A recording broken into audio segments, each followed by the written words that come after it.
have that connection in the back. You can see here on the upper left-hand corner of the image.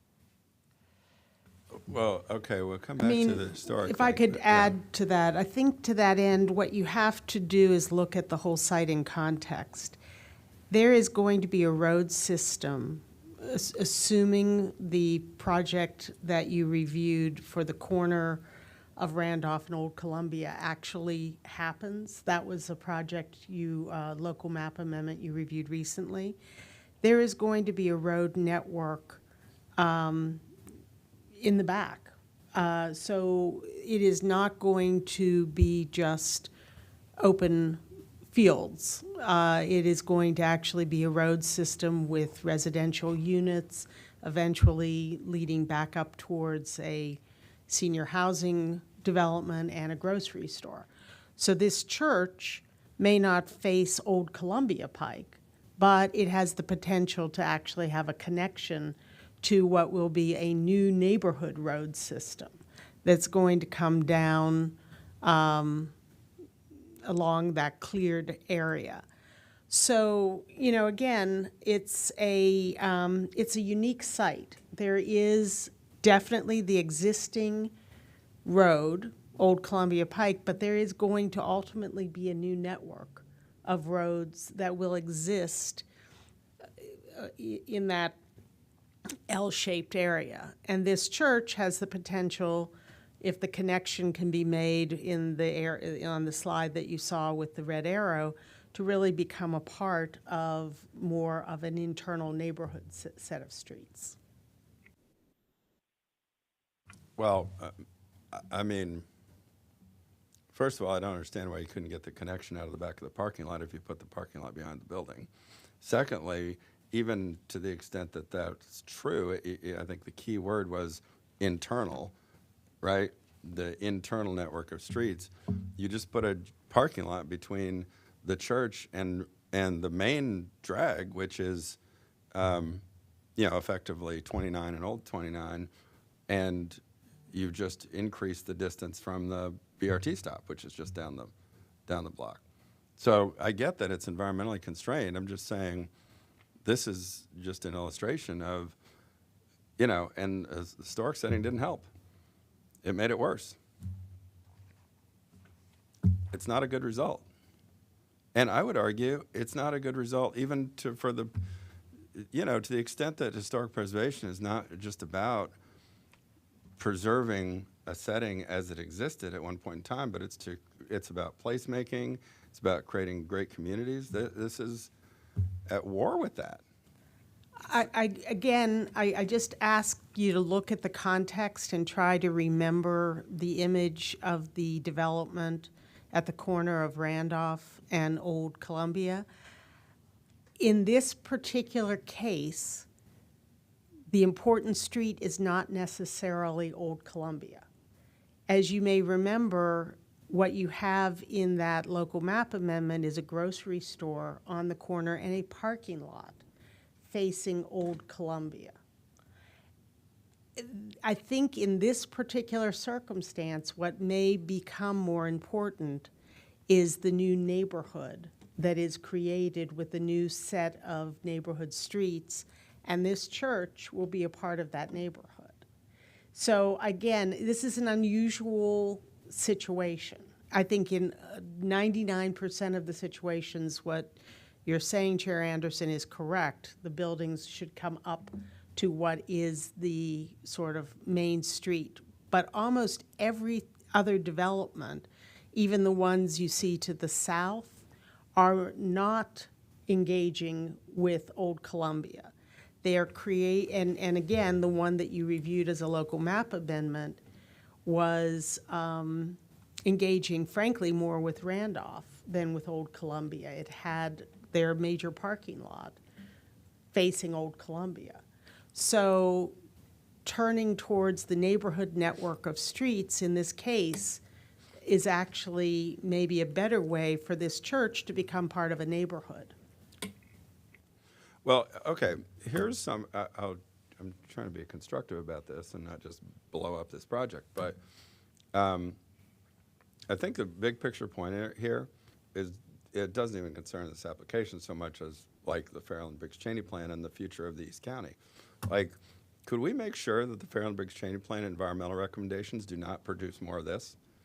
Like, I hope we are not going to see a bunch of environmental recommendations in that plan that say, oh my God, don't touch a single tree because of watershed protection and the trout. And as a result, we're going to get 25 more projects that are set 300 feet back from the street behind a parking lot because of the stream buffer, because of forest conservation, because we're so preoccupied. It's like, you know, the forest and the trees, it's the trees and the neighborhood that we need to like back up. You No, say, your point's well taken, and I think, as I said, in 99% of the cases, we really do want buildings to face up on the major road.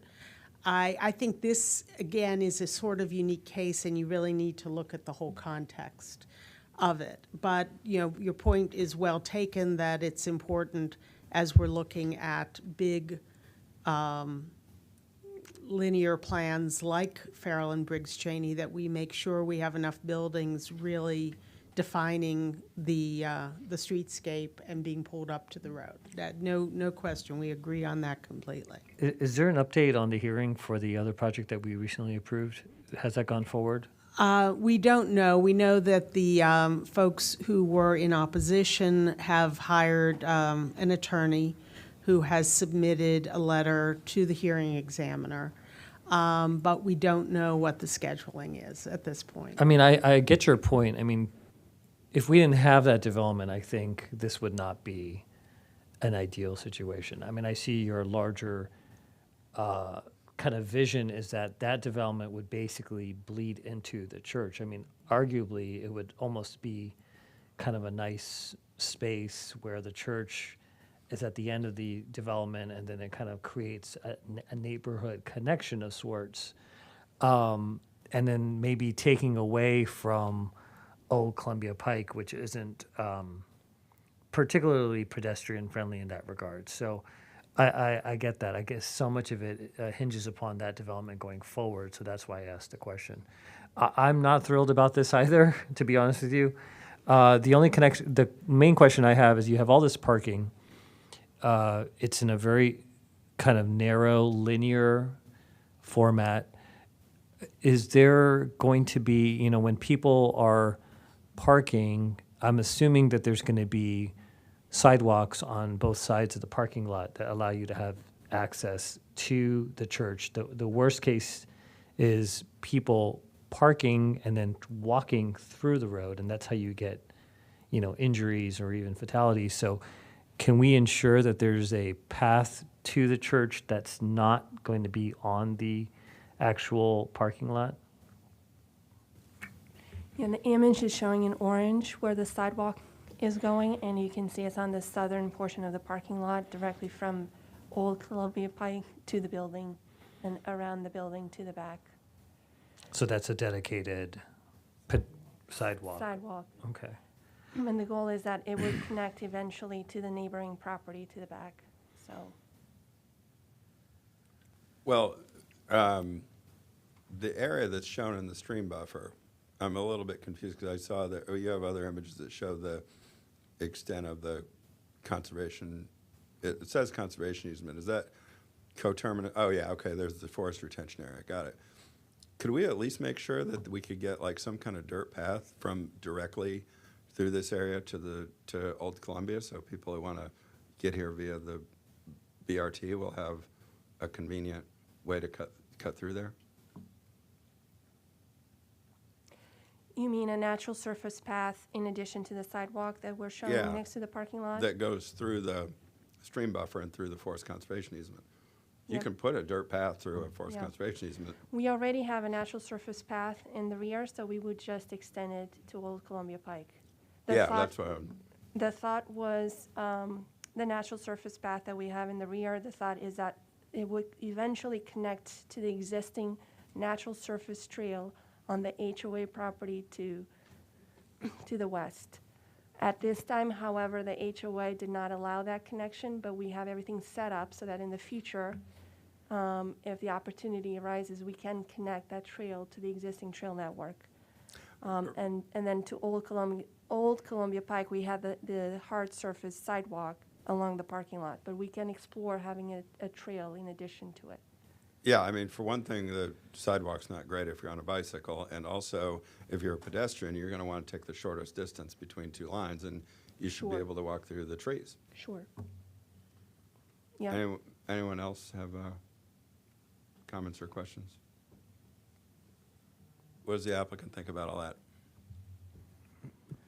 Well, I don't know what the trail you just added accomplishes really. We have a side path that we're constructing along the frontage. Yeah, what it accomplishes is that if you're on foot, you don't want to go all the way around the forest in order to get to the BRT stop. There's a stream there. I mean, there's a lot of things happening in that area, but, you know, natural surface, I don't see, we're not going to object to that, certainly, but. Yeah, we'll have to work through it because there's also a lot of topography there. Yeah. I think it looks flat here, but it actually, when you get off the road, it goes down deeply and goes back up deeply to get to the church site. As long as it doesn't have to be like an ADA compliant path or something like that, if it can just be a meandering natural surface path through the trees, I don't think that's a problem. But there's a lot of topography there. Well, I think maybe talk to Bob Turnbull and in terms of working this out, because they routinely will build natural surface trails through areas with interesting topography. Okay, well, that's where I'm coming from. I at least would like to see a natural surface trail through here that would provide a more direct pedestrian and bicycle connection through the property from the church in the direction of the BRT stop. I'll support that. Anyone else? Or you want to make a motion to approve the preliminary plan with that amendment? So moved. Is there a second? Jerry says she's second. All in favor? Aye. Aye. Aye. Opposed? Thank you very much.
All right, we are ready for item 6, the Asian American Pacific Islander Heritage Grant Project briefing with Casey Roan and friends.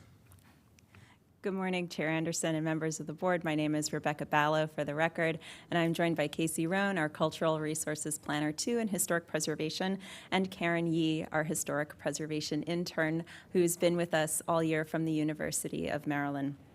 I'd like to take this opportunity to introduce you all to Karen.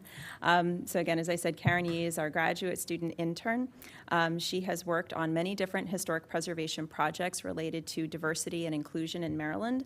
Karen has worked for the National Trust for Historic Preservation and is currently working on the project team with the Washington, D.C. Preservation League and the Washington, D.C. State Historic Preservation Office on their Asian American Pacific Islander project. She has been an integral part of our project team working on our AAPI Heritage Project, and we're excited to hear from Karen this morning with some information on the project. So I'm going to start this briefing and then turn it over to Karen and to Casey. Next slide, please.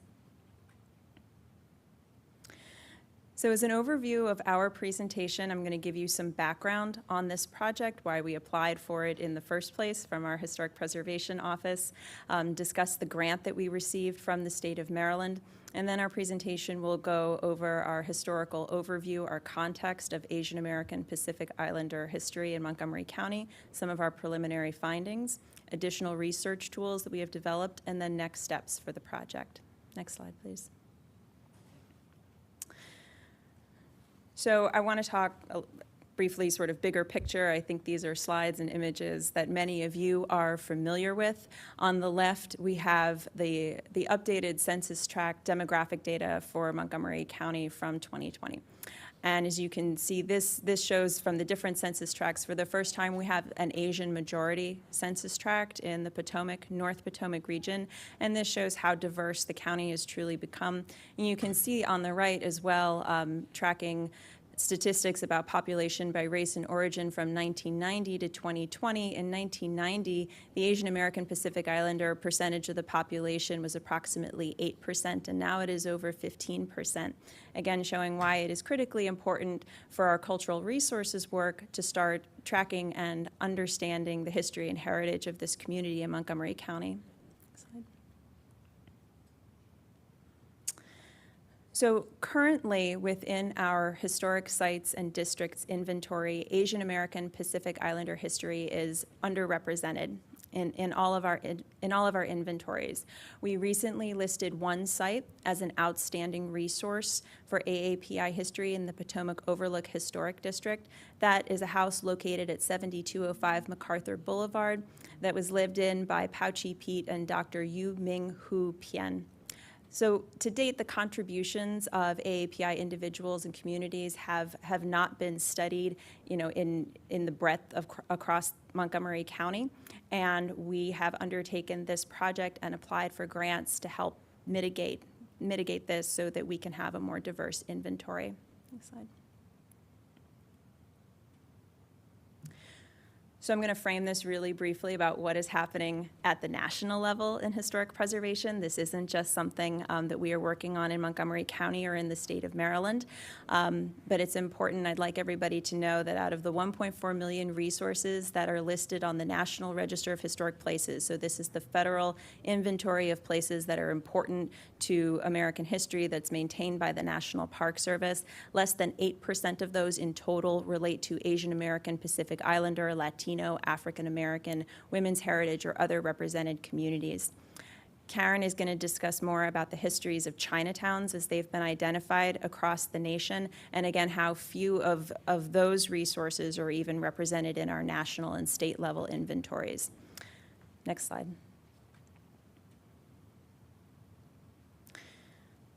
So how have we been working to mitigate these gaps in our records? How are we going about creating our context studies? There are two efforts going on right now in the state of Maryland. So the National Park Service has given the Maryland Historical Trust, which is our state historic preservation office, an underrepresented communities grant. And the state of Maryland has brought on a consultant to specifically study AAPI history across the state of Maryland, but specifically focusing on the city of Baltimore and the Washington, D.C. suburbs, including Montgomery and Prince George's counties. And we have been a part of that effort, sharing data with their research team. However, that project is focusing for right now exclusively on Chinese and Korean American heritage sites. The final deliverable for that project, which is due this summer, will have a context report and National Register nominations. For our work here in Montgomery County, our office applied separately to the state for our own grant to study AAPI history in Montgomery County as a whole. So this is meant to be a baseline context survey for our countywide AAPI resources. This is similar to what was done. The commission undertook a similar effort in the 1960s, 70s, and early 80s to study African American history. And that was what created, our baseline survey data for African American heritage sites and districts. So we have a lot of robust, information that we've built on for that context. But for AAPI, this is how we're starting to build out our context at the county level. And for our study here at Montgomery County, we're not just focusing on one nationality or ethnicity. We are looking at the breadth of the communities that we have here in the county. And one of the requirements for our project is also to collect and to disseminate oral histories and to work on a community outreach component with the Arts and Humanities Council. So with that, I would like to turn it over to Karen Yee for her portion of the presentation. Hello. Hi, good morning. Early Chinese immigration in the United States, I'm going to explain how it pertains to Montgomery County. It first starts with the discovery of gold in Northern California by James W. Marshall, which prompts the gold rush of 1848. During the same time period in China, there was the Taiping Revolution and the Opium War, which caused a lot of class, social, and economic instability. So a lot of people saw the gold rush as an opportunity to better their situation. And a majority of the early Chinese laborers to the United States came from a small district called Taishan in southern China. After the gold rush, there was employment opportunities for Chinese laborers with the Transcontinental Railroad. And during this time period, in both the gold rush and the Transcontinental Railroad building, Chinese workers were severely discriminated against because they were seen as unwanted foreign competition. After the railroad was completed, there was a small depression which heightened tensions between white and Chinese workers, which resulted in Chinese workers opting to work in different sectors such as agriculture, fishing, and logging. They also began to migrate toward the east and toward major urban centers like Baltimore because it was rumored that those places would be a lot more friendlier to Chinese workers. So early Chinatowns began to form around this time, and they really served as an economic and social network from the discrimination that they were facing. In addition to this, there were alien land laws that basically prevented non-Western immigrants from being able to hold property. And so Chinatowns were also formed legally as segregated places away from the rest of the city. Next slide, please. So there's a variety of legislations that impact the growth and decline of Chinese communities. Probably the most well-known one is the 1882 Chinese Exclusion Act, which was the first time a racial group was barred from entering the United States. In addition to this, there was the 1924 immigration law, which inserted racial quotas, basically putting a preference for immigrants from Western countries over non-Western countries. There is also the 1960 civil rights legislation and the 1965 Immigration and Nationality Act that I'll go through a little bit later. Next slide, please. So Chinatowns really began to decline seriously in the 1950s, and a lot of it is due to urban renewal projects. Like I had stated before, Chinatowns were not seen as one of the greatest places to be. There was often rumors that they were slums, they were full of prostitution, opium dens, and other negative perceptions. So usually they were the first to go for urban renewal projects. There was also the issues of the lack of affordable housing, the desire for parents wanting their kids to have better education systems, and natural migration outside of Chinatowns, and politics that also contributed to Chinatown decline. The biggest one of all is actually the 1960s Civil Rights Act, because these acts had basically lifted discrimination in both housing and jobs. It meant that people who were living in Chinatowns could actually move out to different places. So Chinatowns began to face a decline. And then with the 1965 Immigration and Nationality Act, which focused on family reunification and also bringing in a new generation of immigrants from non-Western countries into the United States. These are people that basically came in with new skill sets, they have money, and with the addition of the Civil Rights Act, they no longer have to depend on a Chinatown as a stepping stone into American society, since they can go wherever they want, thanks to the civil rights legislation. And so we begin to see new types of Chinatowns form after this. Next slide. So there are a lot of different types of Chinatowns, and these are like 4 categories that I did not make. During my time with the National Trust for Historic Preservation, one of my jobs was to learn about how Chinatowns developed in the United States. And so that meant looking at different types of literature. And so these 4 categorization methods came from 2 researchers named Arnson and Kent, who were looking at how Cleveland, Ohio's Chinatown had formed, and they noted that a lot of the literature only really focused on like Boston's Chinatown, just like major gateway Chinatowns. And so in order to better understand how Midwestern Chinatowns developed, they developed these 4 categorization methods. There are also works by other individuals like Dr. Wei Li, who's been doing a lot of studies on contemporary Asian and ethnic settlements that also contributed to these typographies. So the first one is traditional Chinatowns, and they typically form before World War II and are predominantly made up of male bachelors. This is partly due to the fact that the Page Act basically prevented Chinese women from entering the United States. And so a lot of the early Chinatowns were basically made up of only men. And this example here is in Phoenix's Chinatown. This is actually their second Chinatown. The first one was forcibly moved. And this is the Sun Mercantile Building, which is on the National Register. The second is our revitalized Chinatowns, and these are traditional Chinatowns that were revitalized when residents and families moved in after restrictive legislation was lifted. The most common one that a lot of people know would be Manhattan's Chinatown. The third type is commercial Chinatowns, and there are 2 types. One is when an investor is interested in capitalizing on the Chinatown name, and the second is when an Asian business basically moves somewhere and then other people begin to follow and then development occurs. This example right here is Georgia's Chinatown. So the fourth one, which is related to Montgomery County, is Chinatowns that form outside of traditional Chinatown spaces, so outside of like major urban centers. And an ethnoburb is can be considered a type of satellite Chinatown, and it's a generic term that refers to an ethnic settlement in a suburb. And next slide, please. So again, with the National Trust for Historic Preservation, I went and tracked down all the possible Chinatowns that existed in the United States, and there are 83. And I tried to map them to the best historic boundaries that I could. But out of 83 of these Chinatowns, only about 8 of them are actually listed on the National Register for Historic Places, like specifically because they are a Chinatown. And I think this is really telling that only 8 out of 83, it's a very, very low number in the preservation of Chinatown history and just Asian American heritage overall. Next slide, please.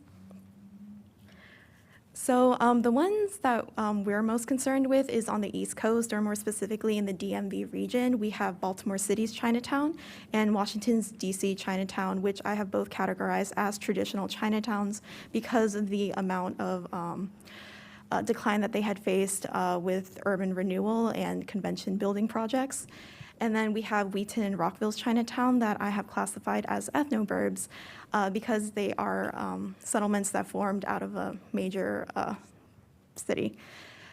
I do think Rockville and Wheaton are very unique because they're actually super multicultural. So it's not just home to a Chinese population, but to many other different Asian American groups. Next slide, please. And so why Montgomery County?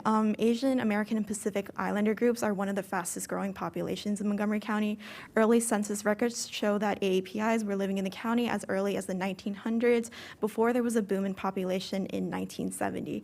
And so why 1970 and beyond? Like I said before, it's from the 1960 Civil Rights legislation, the 1965 Immigration and Nationality Act, but also with refugees coming in to settle in the county after the Vietnam and Korean War. And a majority of the Chinese population in Montgomery County does come from local Chinatowns like Washington, D.C., and Baltimore's Chinatown, who were facing the effects of urban renewal, gentrification, and others. So between 1970 to, I think 2020, the Asian population grew from 0.9% to over 15%. Next slide, please. So I'm going to go over some really fast themes in this research, such as education, small business development, religion, and discrimination. Next slide.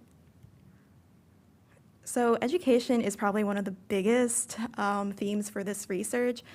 Throughout my oral history project, a lot of people said that their parents came to Montgomery County because of the Montgomery County public school system, which was considered one of the best, so a lot of parents moved down to this area so their children can take advantage of the school system. In addition to this, Montgomery County has also had several cultural exchange programs in Montgomery Blair, John F. Kennedy, where they exchange teachers and students, so that way students and faculty can learn about different cultures. Another big factor is the cultural language schools. A lot of people, including myself, can remember waking up on Sunday, driving over to Richard Montgomery or James Blake High School and attending cultural lessons. And next slide. So for small business development, there is early records that show that there were Chinese laundries existing in the Rockville and Tacoma Park areas. Chinese laundries is one of the earliest occupations that is associated with Chinatowns. There's a very long history behind that I'm not going into, but since then it's evolved into various business types such as medical offices, hair salons, engineering firms, and one thing that's really important to note is that a lot of times people associate Asian American businesses with eclectic architecture, like fancy pagodas. That's not the reality here in Montgomery County. A lot of our Asian American and Pacific Islander businesses are located in strip malls, and examples of this can be seen in the first picture on the right, which is Parks Florist, which is located in historic Tacoma Park, and on the bottom, this is located on Old Baltimore Road and Norback, and that's just an example of how an Asian American business is in a strip mall. Next slide, please. So Asian Americans are not all just Buddhist. They encompass a lot of different religions, which include Christianity, Catholicism, Islam, and they are typically housed in a mix of formal buildings and temples and residential houses. Out of the 28 religious institutions identified, 9 of them were originally housed in a residential home, which I think is actually pretty unique to Montgomery County. So for example, on the top right, that is the Chinese Community Church in Muncaster Mill Road, which is a typical church. And then on the bottom, it looks like a residential house, but it's actually a temple, and this is the True Buddha Temple off of Spencerville Road. Next slide, please.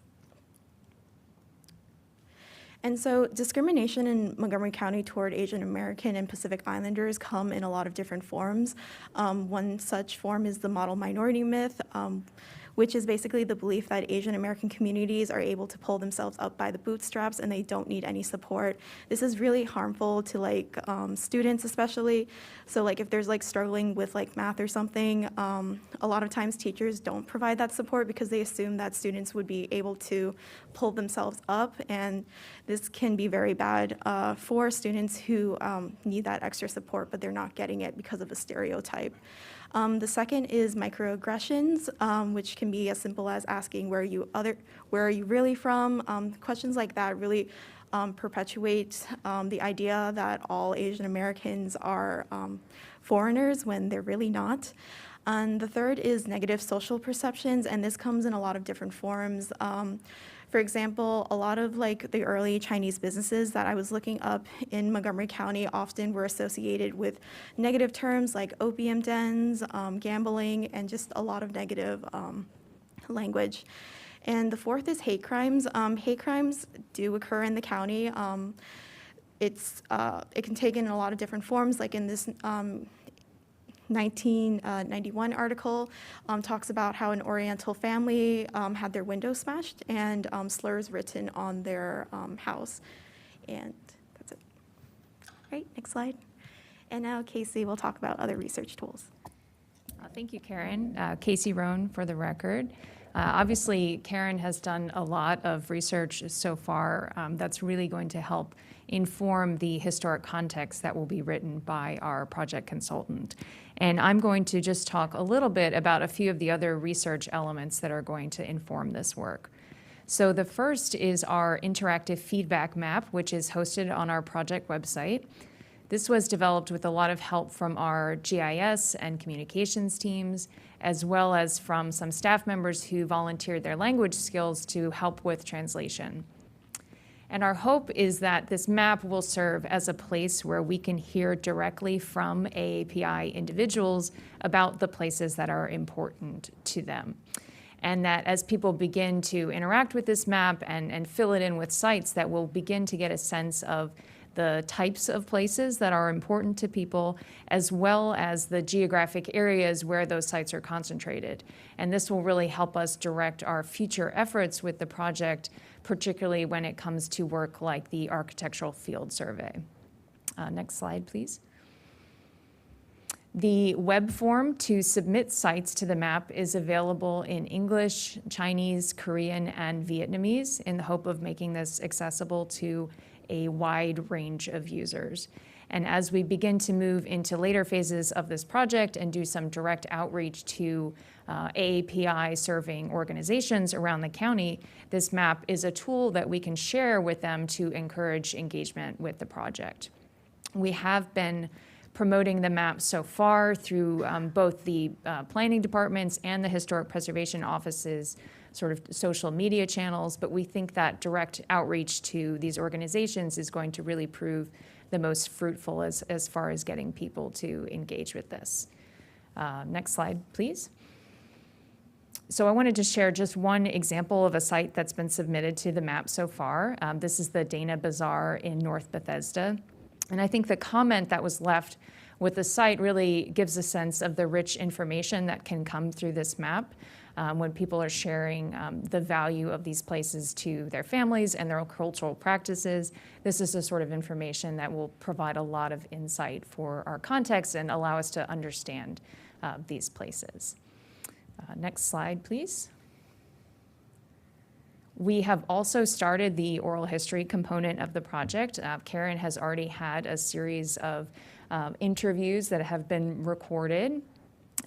We think the oral histories are going to be really important to this because we know that some of our traditional historical methods, our archival sources, tend to exclude underrepresented communities. So we need to reach people in order to hear from them about their lived experiences in the county. So we've developed a comprehensive list of questions to guide these conversations and to elicit responses about important places and cultural practices. And we've also worked with our legal division to develop a deed of gift process that will allow us to acquire and preserve these records. And we will also be sharing a bound copy of the transcripts with the Maryland Historical Trust, our state historic preservation office, to be housed in their research library as well. And we think with all of these avenues combined, the map and the oral histories with our archival research and field survey that will take place, that we'll be able to develop a really strong baseline historic context that we can use moving forward to identify and evaluate potentially significant sites. Next slide, please. So just to conclude with our next steps, you can advance it to the next slide. So obviously our main goal here is to bring forward new historic property designations and or nominations to the National Register of Historic Places. But we also see a lot of opportunity for synergy between this project and other ongoing departmental efforts in particular the equity agenda for planning, but also other ongoing area and corridor plans in places where we've already identified that AAPI sites are concentrated, like here in Wheaton. So we think that our project can really inform those plans and vice versa. And finally, I'd just like to conclude by inviting the board and commission staff to participate in the events planned throughout the month of May to celebrate AA and HPI Heritage Month, and to take this opportunity in this month to share this project with your networks and to engage with the feedback map. We can move to the next slide, but that's the end of our presentation, and we're happy to discuss and take any questions. Thank you. Thank you for a great presentation and a history lesson that I think many people either don't know about or have little information about. But this was great, and I look forward to what comes out of this. I think so much of the research that your office is doing is potentially can translate into future projects. I think we've discussed some of them, but I do think, for instance, one of the things that I don't think we've captured as well as we could is the religious corridor and how we have incredible religious institutions that are linked to the larger Asian American community, and even outside of that, that I think should be documented. You know, I would love to see a book down the road, quite frankly, that captures all of it, because it really is unique not only to the DMV area, but I would argue nationally, the amount of religious institutions we have along the New Hampshire Avenue corridor. But the story of how Asian Americans contributed to that is phenomenal. And if you've ever looked at the presence of the Indian American, Cambodian, Vietnamese, Korean, you name it, you'll find even obscure religious entities from the Jain Society to the Bengali Association. There are all these small little groups that are, even in their home countries, are relatively small minority groups that somehow or another found Montgomery County to be the place where they wanted to start their church or temple or mosque. And I think it's incredible. So I really am excited about what you're going to kind of unearth, and you've already done that, and I think you're just going to find more and more information, and the work you're doing is just as important as anything else that comes before us. I think capturing those stories and then sending it to the state to let them have it as part of their historical archives is so important, because we are getting to that point where we're going to start losing the oral history. That generation of folks that came in the 60s and 70s are passing on, and sometimes that gets translated to their gets transferred to their kids. Sometimes it's not. And I think I've already shared with you at least one story of the Siddharth vegetarian restaurant in downtown Silver Spring, which was the first Indian vegetarian restaurant in the entire DAC area that was even visited by Muhammad Ali. In fact, I just had a conversation with an individual at EYA, Akash Thakur, who happens to be related to that family as well. And he told me the story about how Muhammad Ali and him hung out for an afternoon in downtown Silver Spring. And I just thought, this is incredible. This is the kind of stories that we want to capture. So you're doing incredible work, and I'm so proud of what you're doing, and I just wanted to relay that to you. Thank you for a fantastic presentation, very informative.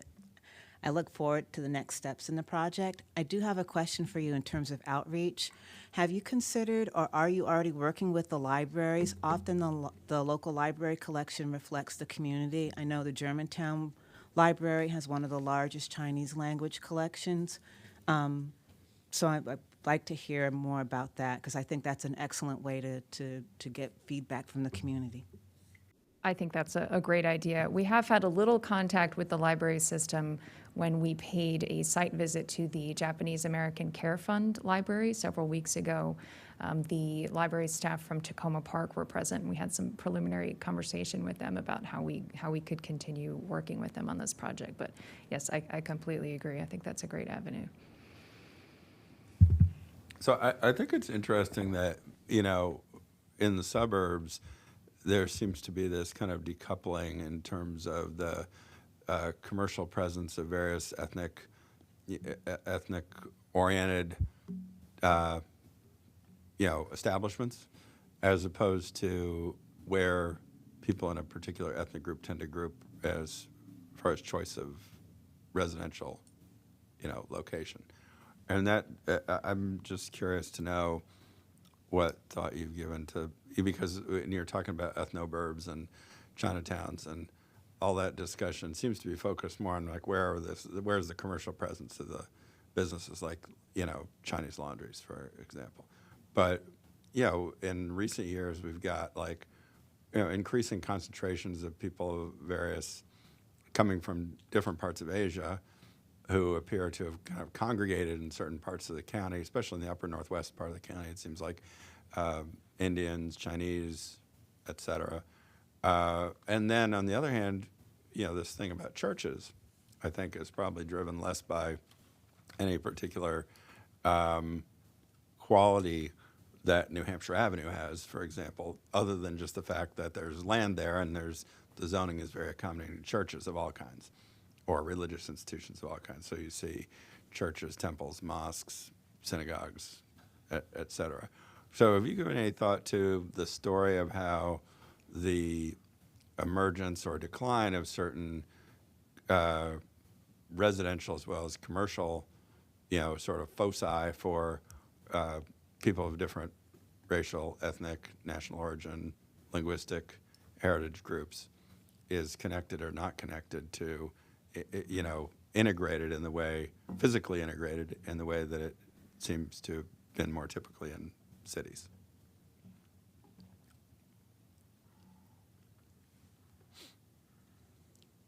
Sure, I can speak to that a little bit. We've done a little bit of research, just very preliminary, as we've been planning for the walking tour of AAPI Wheaton that we are hosting next week. And so what that has shown is that there does seem to be some connection between the residential population and the commercial activity. I mean, they do seem to be linked. In fact, the AAPI population here in Wheaton has been declining over the last several decades. And what we've heard anecdotally is that the businesses have also been disappearing or relocating elsewhere. So I think that's definitely something we're going to want to continue to explore through this project and see whether that bears out in fact. That as people are moving elsewhere, they're either closing their businesses or taking their businesses with them. That seems to be what's happening here.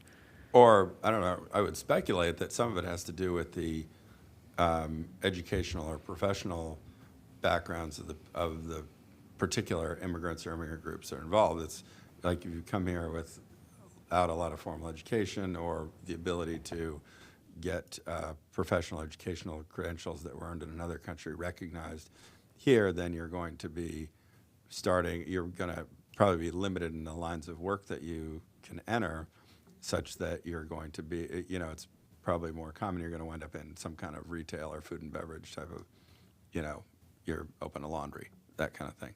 Whereas if you come here as somebody with a professional credential that you can use to like practice medicine, or you're an engineer or whatever, that implies something different, not only about what locations within a place like Montgomery County are going to be affordable, but also whether or not your line of work lends itself to or sort of is connected to your having your residence be near where you work, right? If you're a doctor, you can live in Potomac and practice medicine in Silver Spring. If you're running a laundry, you might be more likely to live in a walk-up or live in the neighborhood. Those two things might be more closely associated. And I think that point is well taken, and it's a theme that we're seeing play out in a lot of the research that Karen has done already, that you think about in, New York City or older urban areas, about the emphasis on, business ownership and the success in business, owning businesses, whatever that may be, a grocery, a laundry, and the through line towards professional success and stability for your family, for your immigrant family, and then how that carries through the different generations, whether it's owning, a number of grocery stores, and then, professional success and having, a large commercial office, or have, dental offices or medical practices, research practices, and also the prevalence of the different federal research institutions in Montgomery County that are focused on science and technology, and, again, how success is defined and then carried through with different generations. The immigrant story in Montgomery County is a powerful and important one. And so through the oral history work and through the work that Karen is doing, that's really what we're looking to capture and to write about here, and to tell that story for this place. Yeah, well, I was sort of thinking in terms of being attracted to particular neighborhoods, for example, because there's Chinese language immersion offered in the schools. Mm-hmm. That's not offered everywhere in Montgomery County. I think there's one at Burning Tree. There's a couple on the west side of the county that, and you mentioned that, it sort of alluded to that, I think, in the presentation, the idea of language immersion being a draw. Mm-hmm. But if you don't have that commercial sort of presence that's visible, what does that do to the ability to establish a, sense of identity for a place, that this is a neighborhood that's associated with a particular racial or ethnic or cultural group, as opposed to just happens to be a place where a lot of people of Chinese descent or Korean descent or whatever descent happen to, live at a particular point in time? And is it harder to sustain that sense of identity over time if there isn't a close association to something like a commercial center with distinctive types of businesses or even distinctive architecture?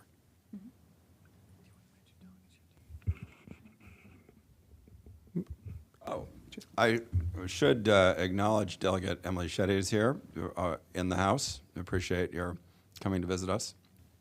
And I understand you have a guest as well. Glad you could both spend some free time with us here at the Planning Board. You didn't have anything more entertaining to show your mother-in-law in Montgomery County, Emily? Oh, okay. It's cheap entertainment. It has that going for it, right? And in the district, even better, right? Great. Thank you for coming. If I could, Jason Sartori, for the record, before we conclude this item, I did want to take a second to congratulate and thank Karen for her time here with the Planning Department. As you know, we've had a long history, a long line of outstanding interns in our department who've made valuable contributions to the work that we do here. And Ms. Yee, your efforts are no different. It's really outstanding work that allows us as a county to better understand our history, all of our history. And it's been of tremendous value, and I hope that you have found this experience to be as valuable, especially as someone who grew up here in Montgomery County, to have had this experience. And I want to congratulate you not only on your completion of the internship, but also on your the dual degree that you'll be receiving from the University of Maryland later this month in Historic Preservation and Urban Studies and Planning. So congratulations and thank you very much. Keep in touch. Thank you. Okay, if there's no other comments or questions, we'll thank all of you, including our outstanding intern, for that great work. See you soon. And we'll come back in a minute for Ashton Village Implementation Advisory Committee.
Okay, we're ready for item 7, which is appointment of initial members to the Ashton Village Center Implementation Advisory Committee with Jamie Pratt.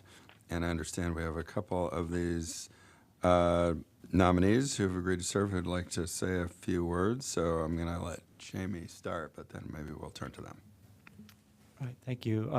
This is Jamie Pratt with Up County Planning, and with me today is Don Ziegler, Master Planner Supervisor for Up County.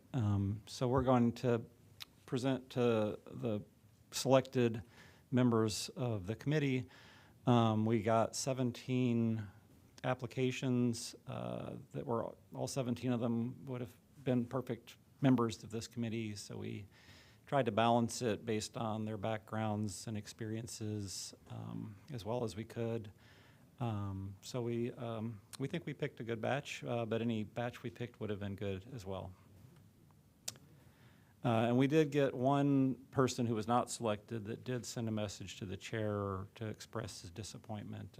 So the ones that weren't picked, we hope that they will be willing to serve as openings come up, and it's open meetings, so anybody can attend these meetings, whether they were selected as a member or not. So the master plan was approved last June by the county council and July by the full commission. And the final process was the sectional map amendment that was finally approved in March. And you can see here the cover of the final plan. It's always nice to have the thing packaged up nicely at the end of the process like this. The master plan made a recommendation to create an advisory group to address its implementation that's staffed by the planning department, and that should work with the area civic and neighborhood groups as well as the regional services center to review not just development activity, but any implementation items such as infrastructure improvements like bike paths and intersection improvements. The master plan says the group will provide community and redevelopment expertise and will serve as an interface between the community members, the county agencies, and the developers, and that it should include representations from various constituencies. And the part at the bottom where it says notification and participation in the development review process should occur at the earliest stage of the process. I highlighted this as something that I've heard over and over again about how important this is to those who were making recommendations during the development of the plan, and you may hear them state something similar. So again, being part of the development process early on is critical. They would like the developers to be required and not just encouraged to have a pre-application meeting, and they would like to have a seat at the table at planning board hearings. So the initial members selected are shown here, and we're asking that the planning board approve this initial slate of members. Their letters of application were attached to the staff report. So if you have any questions, I'd like to have the two members who have chosen to speak. I guess they should probably say something first. Yes. I have Kathleen Wheeler and Nadine Mason-Mort. Am I butchering the pronunciation too badly? I hope not. Okay, very good. Go right ahead. I'll jump in. First of all, good morning.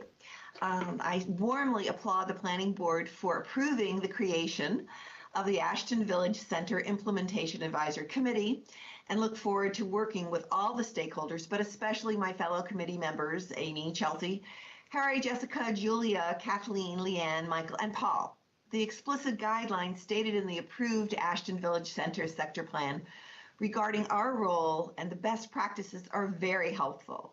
It clearly states that the IAC will act in a professional manner and will be mindful of the financial conflicts of interest from associations with developers, teams, property owners, and contractors. It is my good fortune to enjoy a close connection with the Olney community and have learned from the success of their Olney Town Center Advisory Committee, as well as the Bethesda Downtown Implementation Advisory Committee. Jamie was kind enough to include the Bethesda Downtown IAC rules and procedures, which really truly explain, and quote, the role of the committee is to coordinate and monitor the progress of development and address implementation of the recommendations in the approved and adopted sector plan, unquote. My correspondence with members of these other committees stress the critical importance of our IAC having early and open communications with any and all of the development applicants. Also, sharing the table with all development applicants during presentations to the planning board will allow us to act as a cohesive body. Working together as a team, we will result in a positive outcome for design as well as implementation of, and truly ultimately save time and money. Ashton, as you know, is an active and involved community.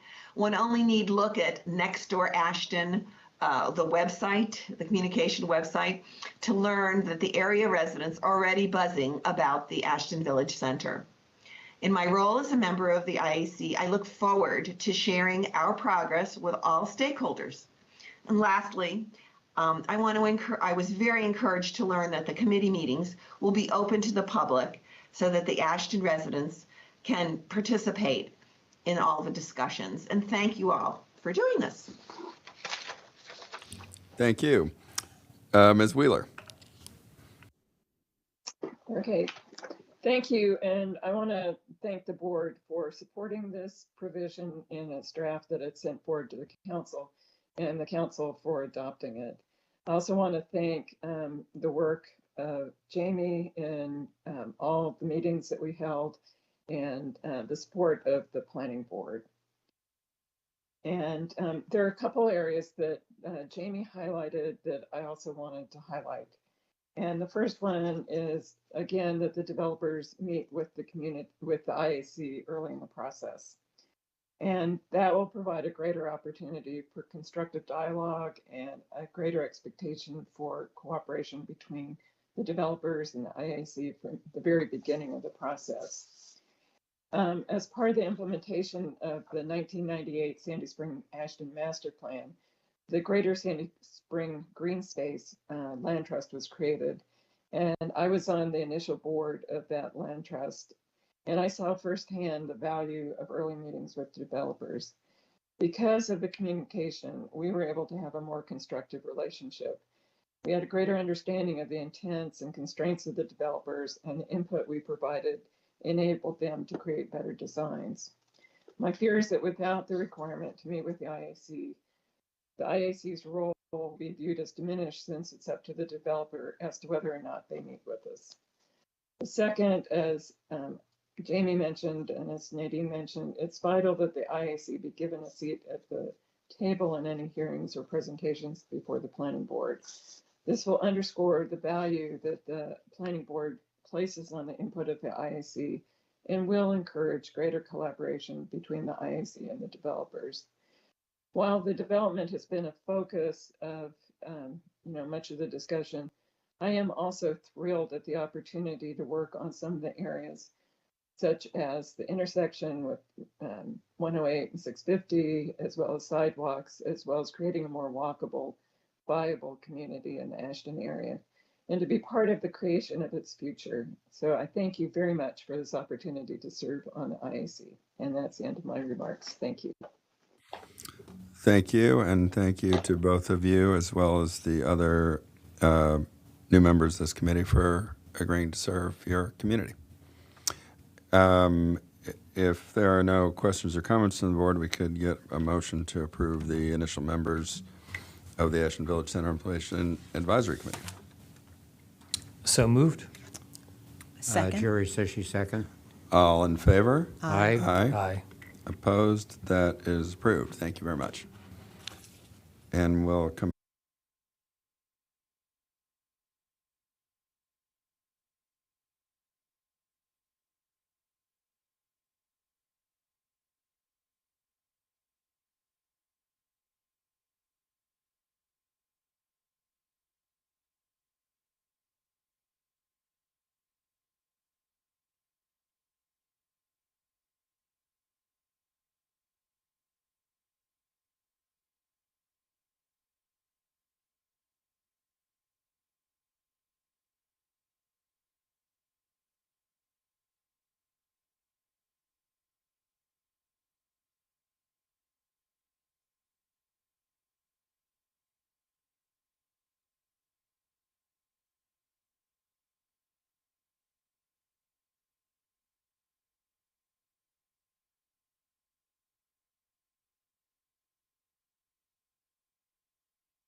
Okay, we are back to talk about the Wheaton Regional Park Master Plan with Chuck Kynes and a whole bunch of other management types from the Parks Department. Good morning. For the record, Darren Fluchet, management type, a division chief for park planning and stewardship.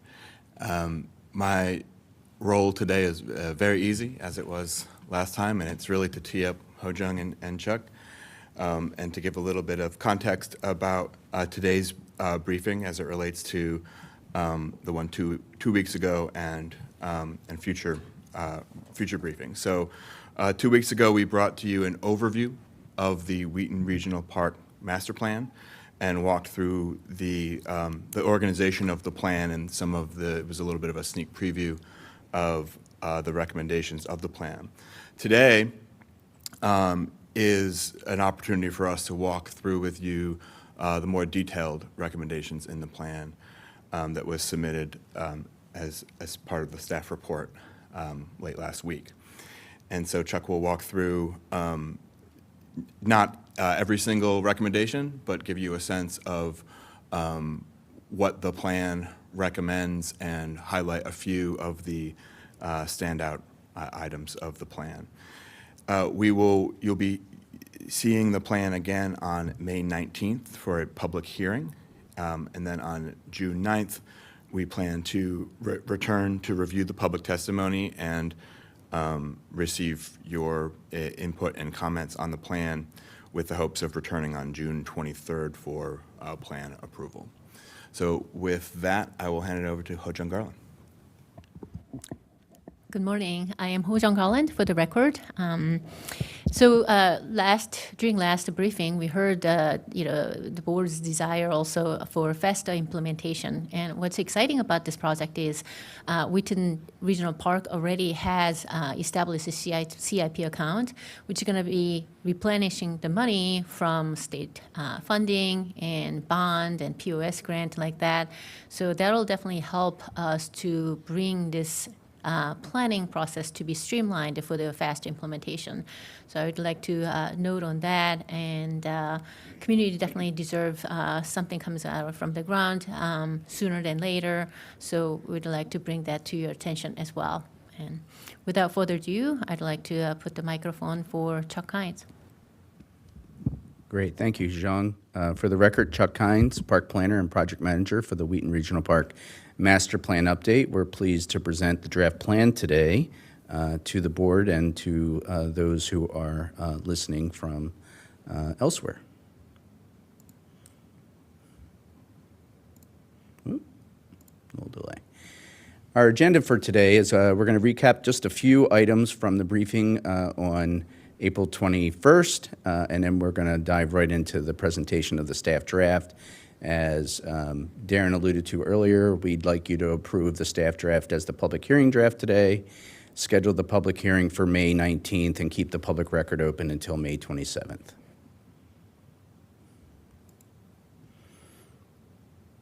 As a reminder, we've divided, for the purposes of the master plan, we've divided the park into different park activity areas, as you can see on this map. And we're going to walk through the recommendations for each of these park activity areas, but we are going to start with some park-wide recommendations.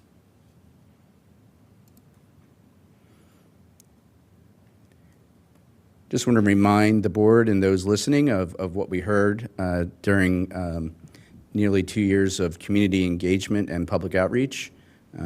As you can see here on this infographic, there was a lot of interest from the community on providing more active recreation in the park, upgrading a number of facilities, improving access to the park, transit, bike, and ped, and making the park more inclusive for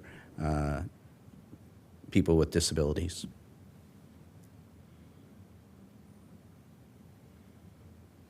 Wheaton Regional Park, the theme of the master plan is Montgomery County's regional park next door. It will not only serve the community at large throughout the county and provide regional destination type facilities, but we're also recommending facilities that we feel also better serve the community that surrounds the park. The plan recommendations, as I mentioned, can be, in the organization of the plan, we have park-wide recommendations, and the park-wide recommendations are focused on park access, wayfinding, and trails. And then we'll walk you through the recommendations for the park activity areas, and then recommendations for park stewardship and public safety.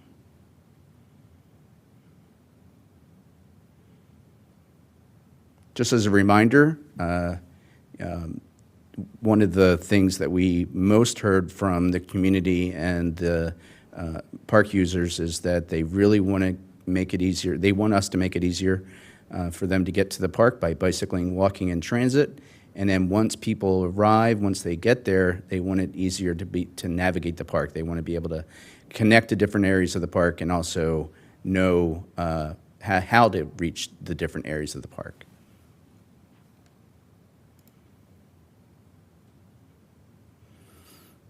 So these are the recommendations for the pedestrian entrances and plazas.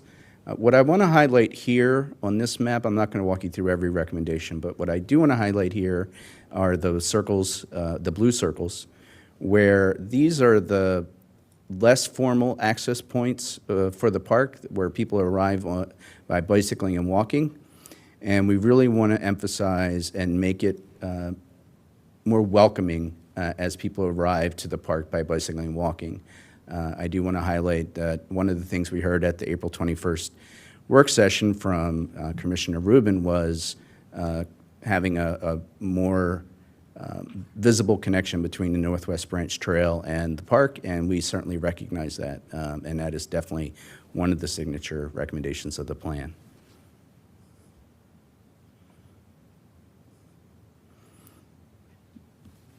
One of the most important recommendations in the plan for park access is related to Brookside Gardens.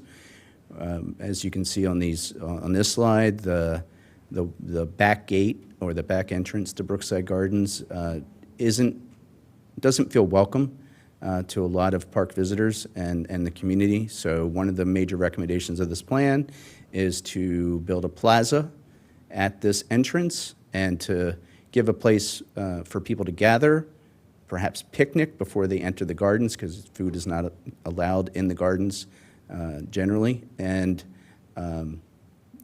as a more welcoming gateway between the Shorefield area and Brookside Gardens.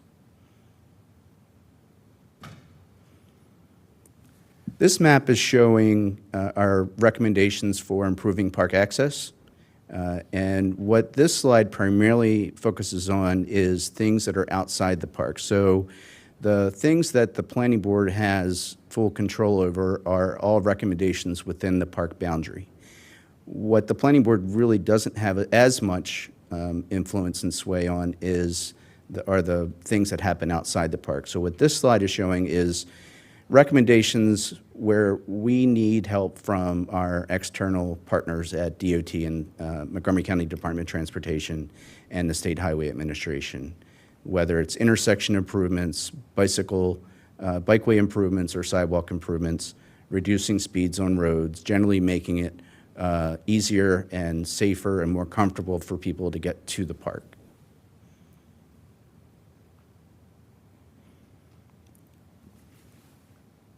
One of the things we heard from Commissioner Rubin at the last work session or the last briefing was bicycle parking, and Darren mentioned to the board at the time that we are addressing it, and here it is.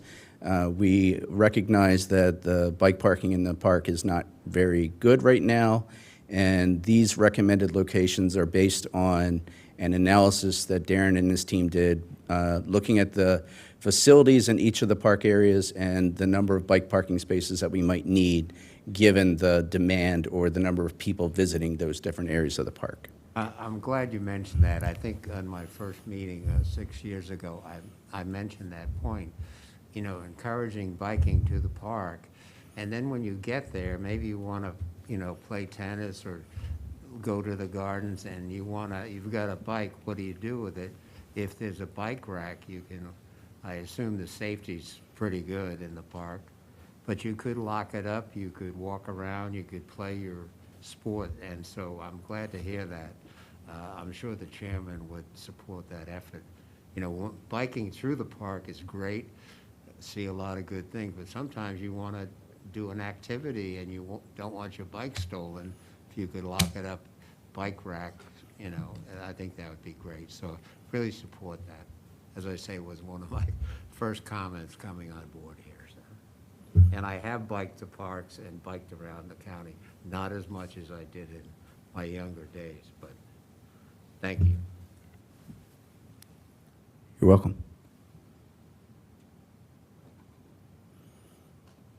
Now I'm going to guide you through the recommendations for trails. We see this as the area or the facility that provides physical activity while you may be immersed in nature.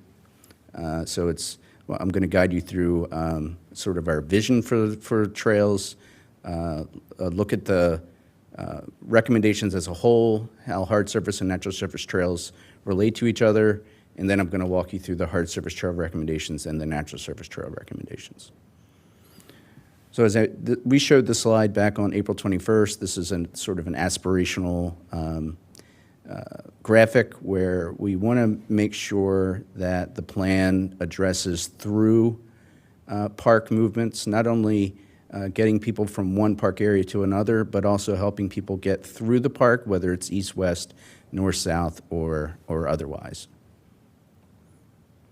So as you can see on this map, we're showing how to get around the park on a hard surface trail, how to get through the park on a natural surface trail, how to connect the north and south areas on the western edge of the park, and we'll walk you through the recommendations in a few minutes. This is just the aspirational. This is what we're trying to achieve with the trail recommendations. So this map is showing all recommendations. What I want to highlight on this map is that all the recommendations that start with A are hard surface trail recommendations, and all the recommendations that start with B are natural surface trail recommendations. There's a couple things I want to highlight that are on this map that I don't think appear on other maps, and that is the major renovation of the Wheaton hard surface trail, which is shown in lime green here. This is a significant recommendation in the plan to improve the usability of that trail. Can I just ask you a question about the way that these this is visually portrayed? I'm not totally sure I am following the way what's signified by different types of lines. Like when you look at the Wheaton Loop Trail and the Arcola Trail, it shows this dotted line that's overlaid with kind of like a grayish thick border. What does that signify? I think Chuck's going to get into that, Yeah. the modal designation okay. in a future. There's a lot here on this overall slide, and we'll unpack it in the subsequent. Okay. So I want to start by showing some of the existing conditions of paved trails in the county. We have a variety of conditions. The upper left photo is a gravel access road that we feel presents an opportunity to pave and can become a multi-purpose, multi-use trail. There's also another gravel roadway that takes people to Pine Lake from the Shorefield area that we feel could be paved and be more usable for all user groups, including people using wheelchairs and strollers. As you can see on the upper right, a number of trails that were built, decades ago are deteriorating and they need renovation, and we are recommending that. The bottom left is the link between Northwest Branch and Wheaton Regional Park at Kent Mill Road. Significant crossing for trail users. It's definitely a gateway to the park from Northwest Branch we feel could be enhanced. And then Glen Allen Road. Glen Allen Road is a really challenging road because Glen Allen Stream parallels Glen Allen Avenue almost the entire way, but there are no there is one area that has some sidewalk and bike path, but not along the park edge. So we've had conversations with DOT about some changes we could make to Glen Allen Avenue to make it more friendly for people biking and walking. And I think there are some options on the table to make it achievable. But in the interim, what we have there now is not very safe or comfortable.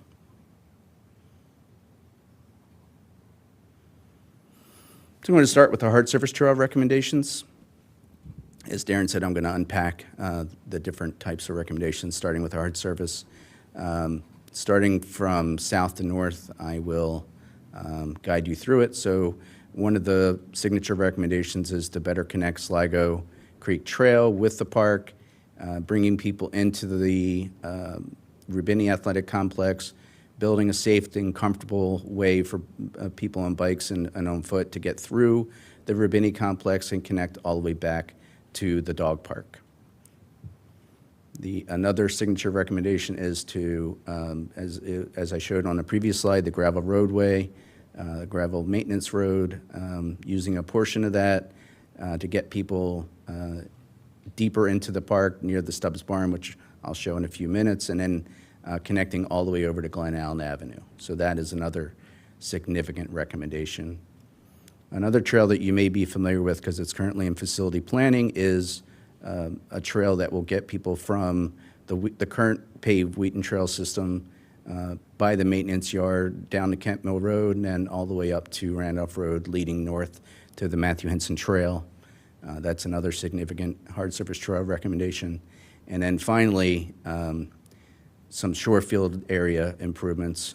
As I mentioned, paving the gravel road that leads to Pine Lake, and then also improving a through connection in the shorefield area through the heart of the shorefoot area, widening one of the trails, making it more identifiable as a through connection for people who aren't just trying to reach the picnic shelters or adventure playground, but are trying to get through this area, having a route for people to get through that area.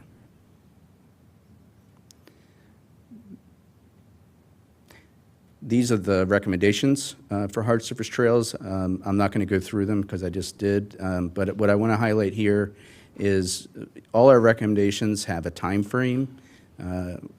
So short term, medium term, long term. Short term is something we think we can do in the next 6-year CIP cycle. Medium term is beyond the 6-year cycle, but it may be something we can address in the next 6 years, and then long term is beyond that. Moving on to natural surface trails, what this is showing is some existing conditions of our natural surface trails. We have a wonderful natural surface trail system in Wheaton Regional Park. It's one of the most popular facilities in the park system, but it really needs some help to be more sustainable and be more usable for all our user groups. So there's People's Choice Trails that will either be closed or formalized, depending on what they're trying to accomplish. And there are some unsustainable trails that we will reroute or renovate to make them more sustainable and then to have them shed water better. A lot of erosion problems, and then as Darren mentioned earlier, we are including some modal designation recommendations in the plan.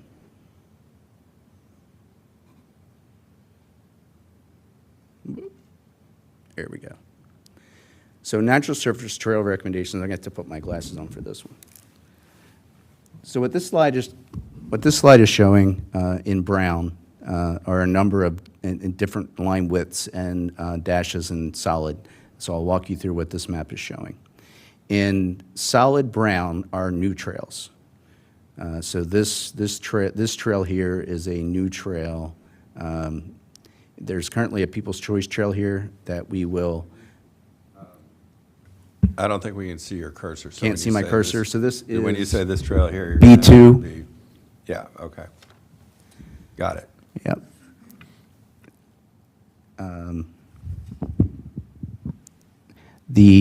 If you can't see my cursor, I'll just try to describe it. The Arcola Trail will be renovated in place and perhaps reroute it in certain places to make it more sustainable.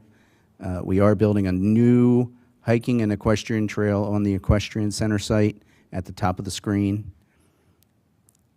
We are making the outer loop trail fully multimodal. In other words, right now it's hiking and equestrian. We are opening that trail up for all users, including mountain biking. And the small dashed brown lines are the trails that will remain hiking only, either for natural resource interpretation by the Nature Center or nature appreciation. Over in the Shorefield area, you'll see a mountain bike skills area. We'll show that and at a later date or at a later slide as well. But I just wanted to highlight that that is part of the natural surface trail recommendations. Now, did I miss this from the hard surface? Could you just back up? But between what you're showing here is, between the Arcola Trail and the Brookside Nature Center, how can you get from, let's say you were coming up Sligo Creek Trail. So good news, you're now on a bicycle.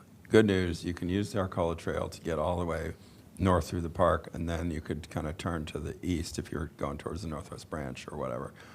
But how do you get to the Nature Center and Brookside Gardens from that sort of north-south corridor?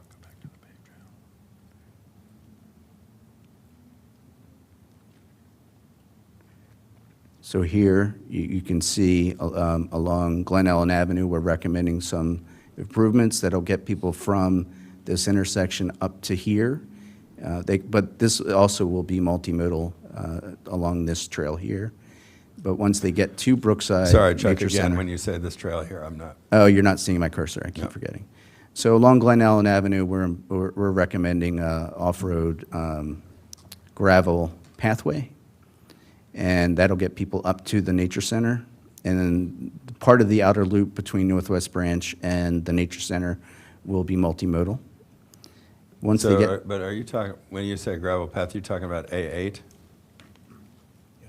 yes. Okay, but I guess what I'm getting at is it looked to me, and maybe you could flip back to the other one. Can you, if you're coming up the Arcola Trail, can you get to Glen Allen or this new gravel path without going all the way over there to the stables and then doubling back? In other words, isn't there a way to get a more direct connection from the Arcola Trail to the Nature Center on a bike? I'm going to let Darren answer that question. So we really kind of need the all trails layer to show this because it's a hybrid trail. But you would go up Arcola, you take the part of the loop, you would hit Glen Allen, you take Glen Allen to the left. The reason we and this was sort of I don't want to say contested or highly negotiated, but we're balancing a series of interests here, and so we have the desire to connect people on all modes, including bicyclists, including bicycles, through all of our trails. And then we have the desire to maintain a specific experience for folks that are, for example, using the highly programmed Nature Center trails.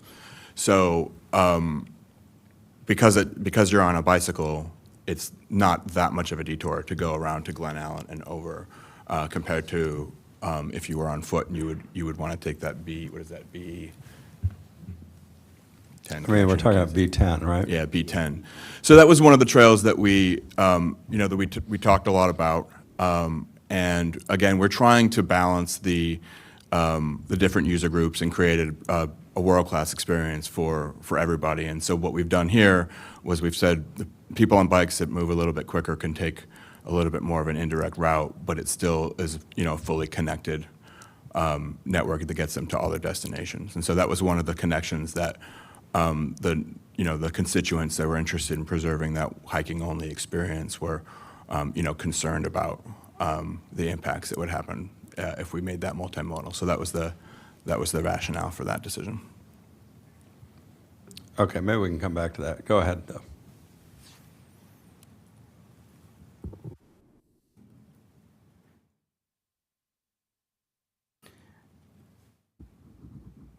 So this is the implementation slide for the natural surface trails. What I want to highlight here is the time frame. We feel like nearly all of the natural surface trail recommendations we can do in the near term using our natural surface trail construction crew and/or volunteers. We just feel like we just need the board to approve the plan, and we're ready to go.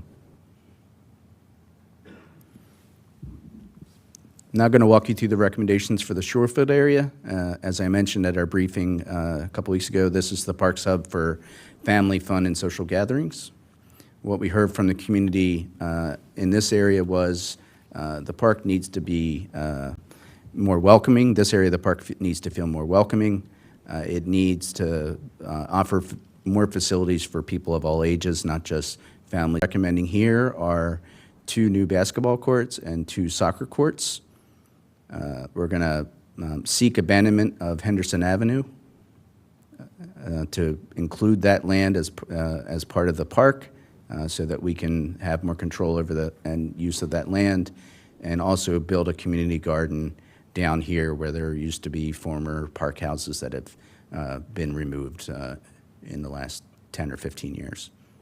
So it's a reuse of open land, and better connecting all of it with a more functional paved trail that links the train and these facilities along Henderson Avenue. Nearby, we're also recommending, you all mentioned the interest in food service and food and beverage service in the park, and we were on the same page on that. So the plan is recommending a dedicated food truck area in the Shorefield area, utilizing the current picnic shelter that's on the, it kind of sits by itself on the opposite side of the parking lot. Now I'm back.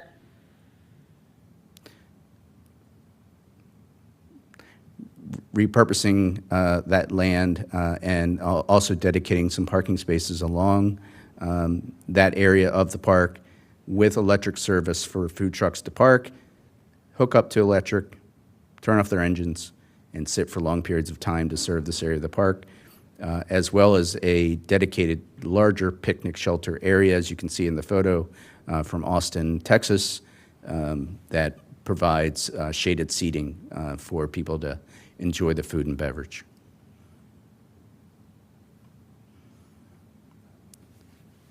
One of the things we heard from a lot of park users, but particularly the Orthodox Jewish community in Kent Mill, was making the adventure playground more accessible and inclusive, not only for people with physical disabilities, but also with emotional and mental disabilities. So one of the things that we're recommending in the plan is to renovate the playground to make it more accessible, inclusive, and also offer some nature play experiences.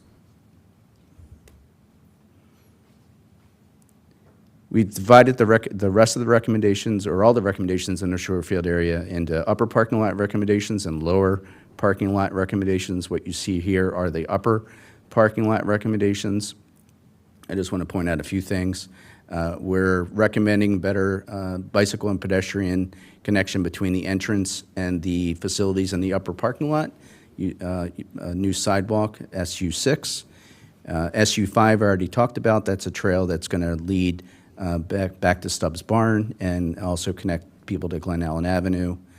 SU1 is a new mountain bike skills area in the wooded area for teens and young adults primarily, but for everybody, but primarily for addressing the needs of older children and teens.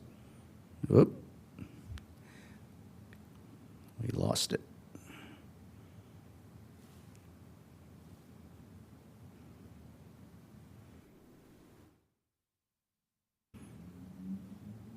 There we go. Can you all see the presentation? Okay. And also renovating the parking lot to make the parking lot more functional and add some stormwater management. On the lower parking lot, most of the recommendations are related to circulation and better accessibility, not only getting people into the park by biking and walking, and also better alignment and configuration for people arriving by car, but also making sure that the bathrooms are accessible for people with disabilities, which is SL6 and SL7. This is the Stubs barn area.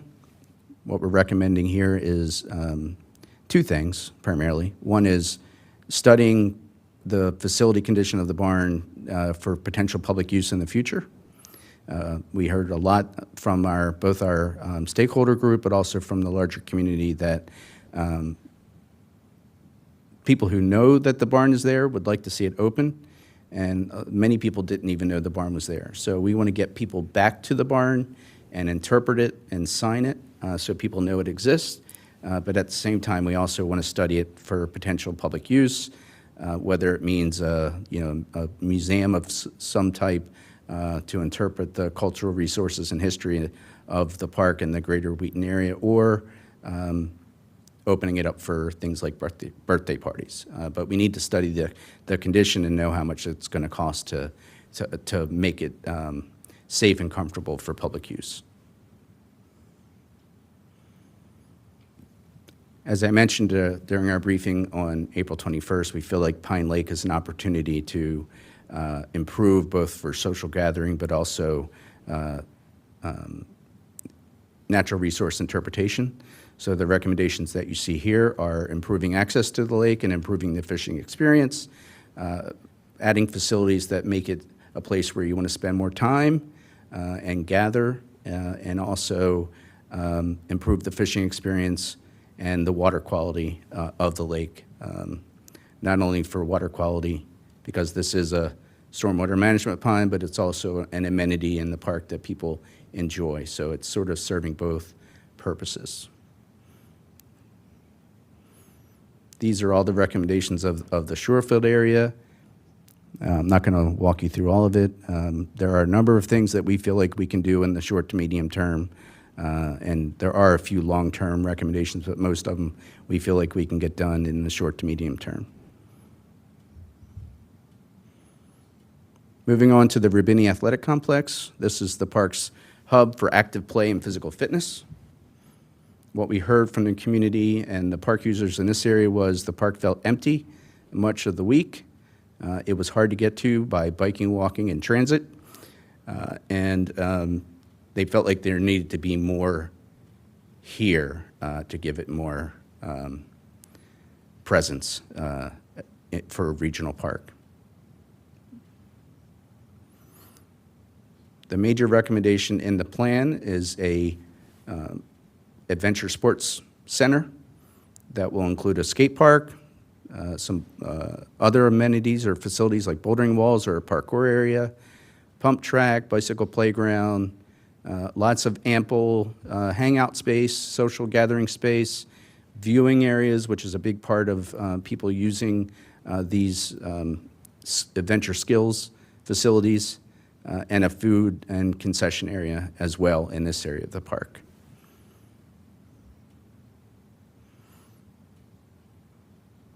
I'm going to briefly show a video that shows a facility, I believe in Arizona, that we think we could use as inspiration for improvements at the Shorefield area. So what this is showing is a skate park next to a pump track, and users of either facility go back and forth between the facilities. So people using the skate park might jump on the pump track, and people using the pump track might jump over to the skate park. It's a they're both multimodal and right next to each other. And you might have seen earlier in the slide that it's adjacent to athletic fields. So we feel like this is a really good source of inspiration and ideas for what might happen at the Shorefield, the Roubini Athletic Complex. This is a skate park in Colorado. The reason why we're including this in the presentation is all these facilities are on about 1 acre. So you have all these skating elements all in 1 acre. The Adventure Sports Center in the Roubini Athletic Complex is about 6 acres. So this would be 1 acre, and you could get all of this in 1/6 of the space that's available in the Roubini Athletic Complex. A facility we feel like would be a good fit here is a traffic safety garden. This is something that we've been in discussions with our partners at DOT, a place where children and adults, but mostly children, can learn in a safe environment the rules of the road and how to safely bicycle and navigate with traffic. It's called a traffic safety garden. We feel like this would be a good amenity or facility to add in this area of the park. We feel like it would be a good place to add a bouldering wall and parkour and obstacle courses, which is a rapidly growing demand for these facilities around the country for teens and young adults and older adults, but mostly teens and people that are younger.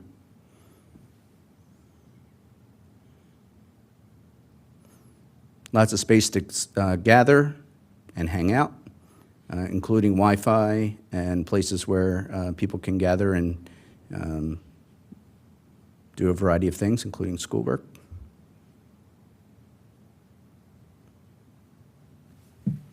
To address the concern that we heard about poor access to this area of the park, we feel like one of the recommendations that's really important is adding a new entrance to the park. So there's a wooded area behind the skating rink and tennis bubble that will be repurposed and will provide a space for a new entrance off of Arcola, one-way in with new parking lots and 2 rectangular full-size athletic fields. This is just illustrative, not intended to be a site plan.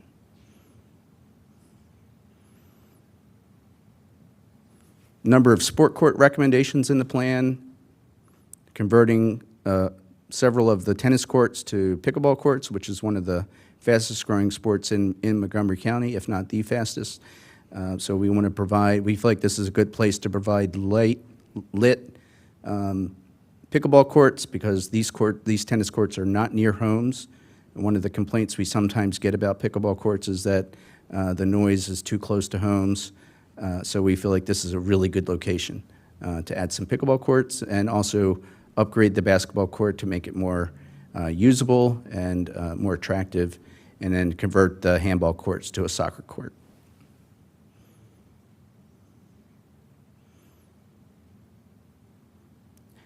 So this is showing all the recommendations collectively. One of the things I haven't talked about is the land acquisition. We are recommending acquiring the parcels along Arcola Avenue nearby to the new entrance, but also along all the way over to Orball.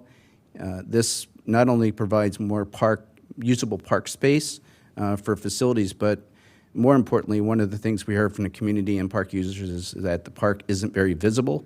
So we feel like if we have more frontage along Arcola, the park will be more visible and have more visibility to the community. Another thing we heard from the community was the dog park. It's not lit, it's not available at night, and it's not in it's one of the older dog parks in the county and could be in better condition. So we're recommending that it be upgraded with small and large dog areas like the photo shows on right, which is the one at Cabin John, with shaded seating area, better water source, better surfacing, better entrance gates, and generally improving the experience. The operations and park police felt like lighting this dog park would be appropriate because the Roubini Athletic Complex generally is generally active until 11 p.m. at night. So patrolling and operating this area of the park wouldn't be a great burden in this area. These are all the recommendations for the Roubini Athletic Complex. Again, we feel like most of the recommendations are short to medium term. So we're going to get to work pretty quickly on a lot of these. Moving on to the maintenance facility. As I mentioned during our April 21st briefing, this is the oldest maintenance yard in the park system, regional maintenance facility, and it's in need of significant upgrade and renovation. So we're going to modernize the Wheaton maintenance yard, expand it, and upgrade all the facilities, and at the same time accommodate the planned regional trail that will pass by nearby to the maintenance yard. Moving on to the forest wooded area, this is the park's hub for nature-based experiences. What we heard from the community here is, don't do much here. People feel like this is one of the premier destinations in this area of the county. The natural surface trails and the contemplative, quiet, nature-based experience is really important to the community and the larger county constituency. So our recommendations are for this area is to make sure we're protecting the resources in a way that keeps this attractive as a nature-based experience destination. So this map is showing the biodiversity area, which is an area of the park in dark green. Well, I'm using my cursor again, but you can't see it. But the area in dark green is the biodiversity area. This is an area of the park that is managed in a way that to maximize the natural resource benefits of the environment. And then the stream recommendations, a number of the streams in the park are degraded and are in need of improvement. So we're recommending a number of stream improvements in the park. And yeah, I think that's all I wanted to say on this slide. Moving on to the Equestrian Center. This is the park's hub for equestrian activities. Just as a reminder, what we heard from the community here is that this is a really important asset to the community for beginner trail rides and also therapeutic style recreation on horses. So what we're recommending is to retain the Equestrian Center in the short term. However, longer term, this is a relatively environmentally unconstrained 27-acre parcel. We feel like longer term could be a place where we add more recreational facilities and or repurpose the land completely as something else. It's just something we want available in the master plan. We want the department to have that flexibility in the future. The commission owns the land, but it's a private operator that operates this facility. And then adding some natural surface trails on the property to better serve the beginner and therapeutic recreation riding opportunities. The Nature Center is the park's hub for environmental education and nature interpretation. What we heard here is that this is one of the most popular nature centers in the park system. It serves almost the entire eastern area of the county, a very large service area, and it's undersized for the type of programs that it serves, but it's also very it's in an area of the park that would be very challenging to expand or upgrade, provide a major upgrade to the existing facilities. So our recommendation in the plan is to continue to invest in the current building and infrastructure, identify opportunities to deliver mobile nature programming throughout the park. And another thing we heard from a lot of stakeholders was the fact that it's confusing between Brookside Nature Center and Brookside Gardens. They're adjacent to each other and they get confused a lot, including on mobile apps for travel. So one of the recommendations is to rename Brookside Nature Center to something different than Brookside. Moving on to Brookside Gardens. This is the park's hub for world-class botanical learning and appreciation. And what we primarily heard here was that it's difficult to get to Brookside Gardens by biking, walking, and transit. So our recommendations, and it has its own facility master plan. So our recommendations are to continue to implement the board-approved 2004 facility master plan, while at the same time improving bicycle and pedestrian access, as well as transit access.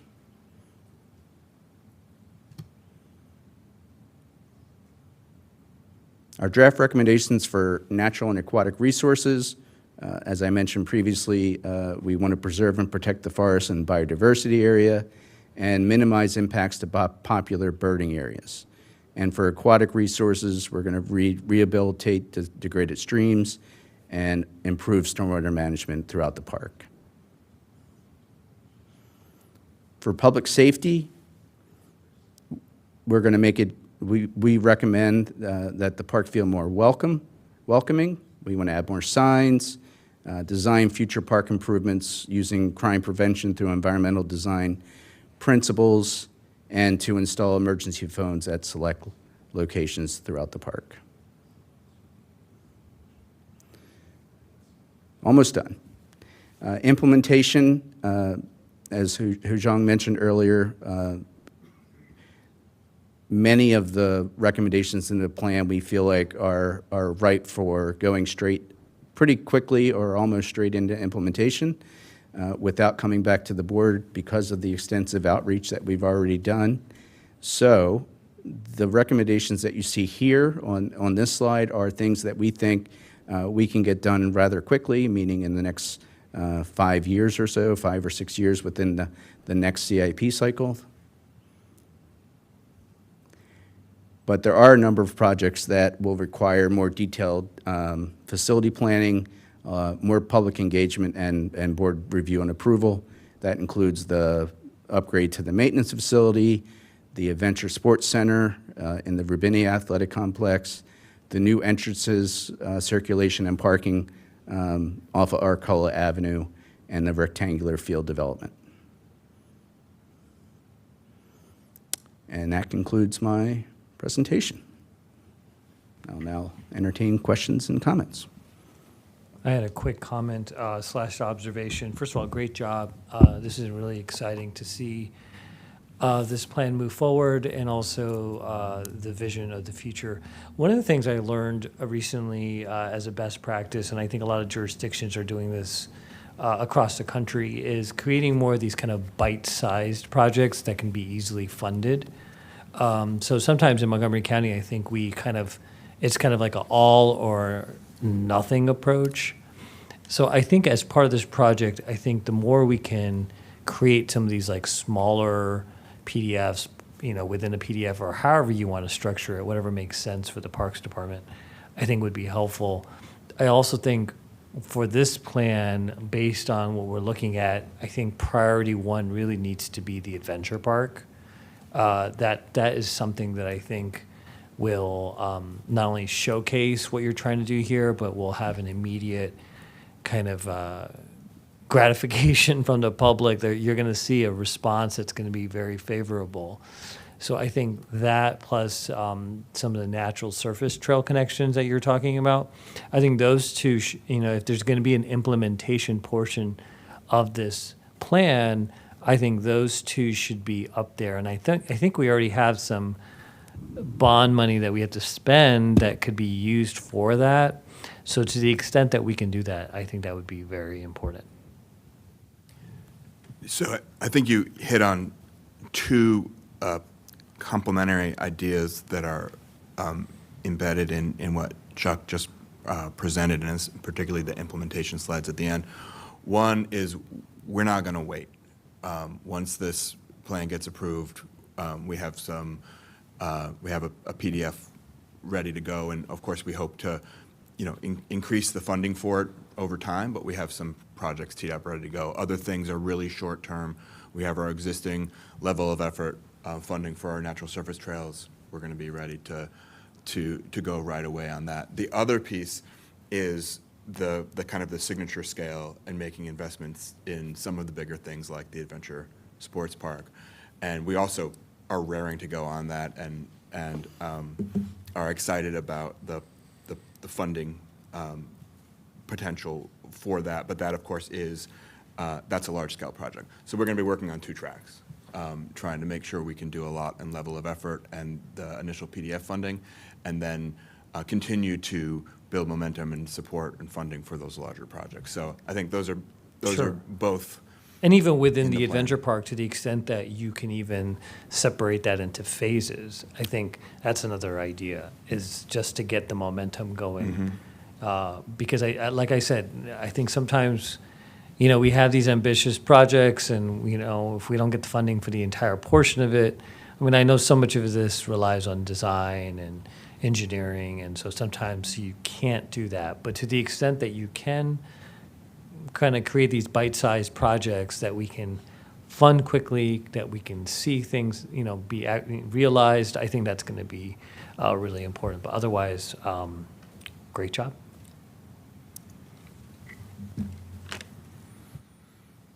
Any other comments? Actually, yes, thank you. Great presentation, very thorough, and I had the opportunity to take a look at the analysis. It's very thorough, but I did have a couple of questions, and some have to do with the presentation today and some have to do with the document. How do you want me to drive the conversation? Do you want me to start with the presentation first? Yes? Sure. Okay. That sounds fine. On Thank you. slide 10, you mentioned that you have recommendations or your suggestions for other agencies, and my question regarding slide 10 in this presentation, is that prioritized or is that just a wish list? And if it is prioritized, how do you want us, is it high, medium, low? Yeah. Yeah, we did not include a time frame on that table for the simple reason that we don't have control over it, but I wouldn't suggest a time frame, but if you know that it's a high priority, letting the other agency know that it's a high priority versus a low priority. Right now, when I look at the list, if we were talking with another agency, I couldn't really say, we need this because of this. You see where I'm going with that? So that's a suggestion regarding those recommendations. Overall, I like the tables. What's missing for me, and you may get this in public feedback, so I'm hoping I can kind of stem this, is a legend. You spoke to the legend in the presentation, but I didn't see it. Page 18 in your actual document is the first instance of a table, but it doesn't tell us what long and ongoing is. So if you would include that, it doesn't that'll tell you stem- which map it refers to. Right. Well, not just And what what the map, timeframe but means. what does the time frame mean? Ongoing to me means just that, but short term could, for me, is 3 months or less. And I heard you give a different definition, so let's tell the reader what your definition is for those time frames. The other question I had to do with, yeah, I talked about the legend for immediate short term. You mentioned in the presentation, and this was a slide where you talked about a significant recommendation. What's the definition of significant? Because the opposing that would be, the opposite of that would be insignificant, and I don't think anything you've presented today is insignificant. So what's the definition of a significant recommendation? I guess what I was suggesting is higher profile, but, Okay, there are more eyes on these recommendations. okay. So But not getting that they're back more to the- important, but there are more people watching those recommendations. Okay, so more of the high profile versus lower profile, okay. On slides 33 and 34 were the examples of the ramps, and just curious, because I know this is going to come up later, and you mentioned getting funding from various sources. Do you have an idea of what the cost is, especially for the Colorado ramp? We do. Partially. It was a improvement to or I'm sorry, actually, you may be asking about this one. I don't have a cost for this one. The previous one with the video, that was part of an $18 million reservoir improvement project, and this was some slice of that. So I don't have a specific cost for that project, but we are anticipating that the full adventure sports complex would be something in the neighborhood of $10 million. Okay. And I asked specifically about this one because of the size, and you mentioned that this would fit within, would be 1/6 of the size of the area that's being presented. Approximately, yeah. This came up late in the presentation, and my recommendation would be that it be discussed as overall being integrated into every aspect of what we do, which is the public safety piece.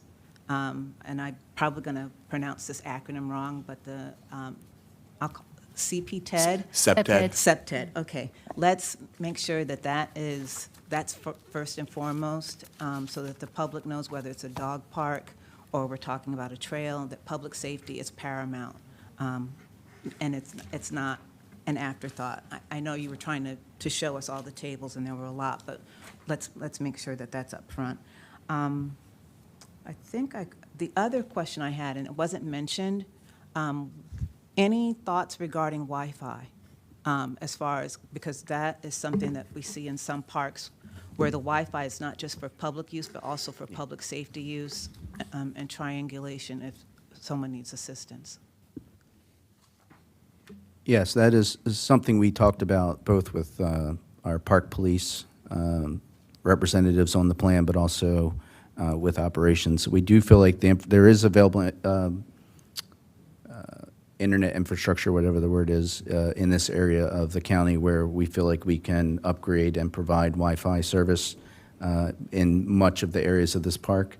Not the wooded area, obviously, for obvious reasons, although we can improve cell phone coverage. But Wi-Fi is definitely something that is on our minds, both in the Shorefield area as well as in the Roubini Athletic Complex.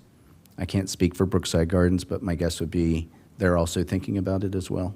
Okay. The last question is more curiosity.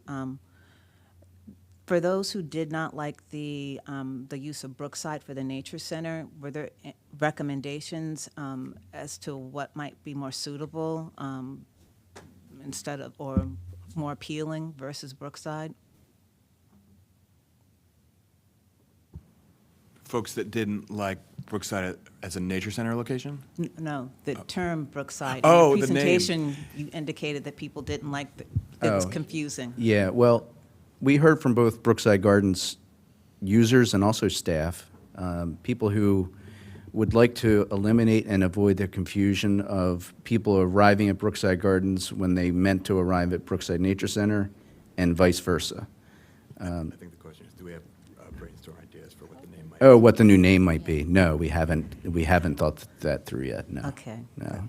Let's hold on. We that just one. know that there's a opportunity to rename it.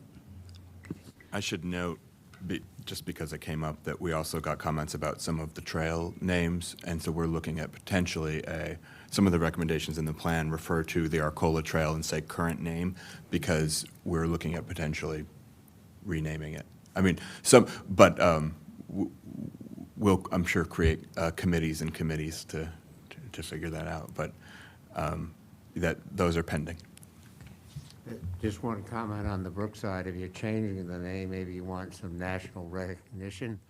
I think they had a program there from a group that was out of Florida, like a garden, and it was kind of featured there as Brookside. So that might be something to consider if you're picking a name. Get some national recognition out of it, if the staff is willing to go with a change.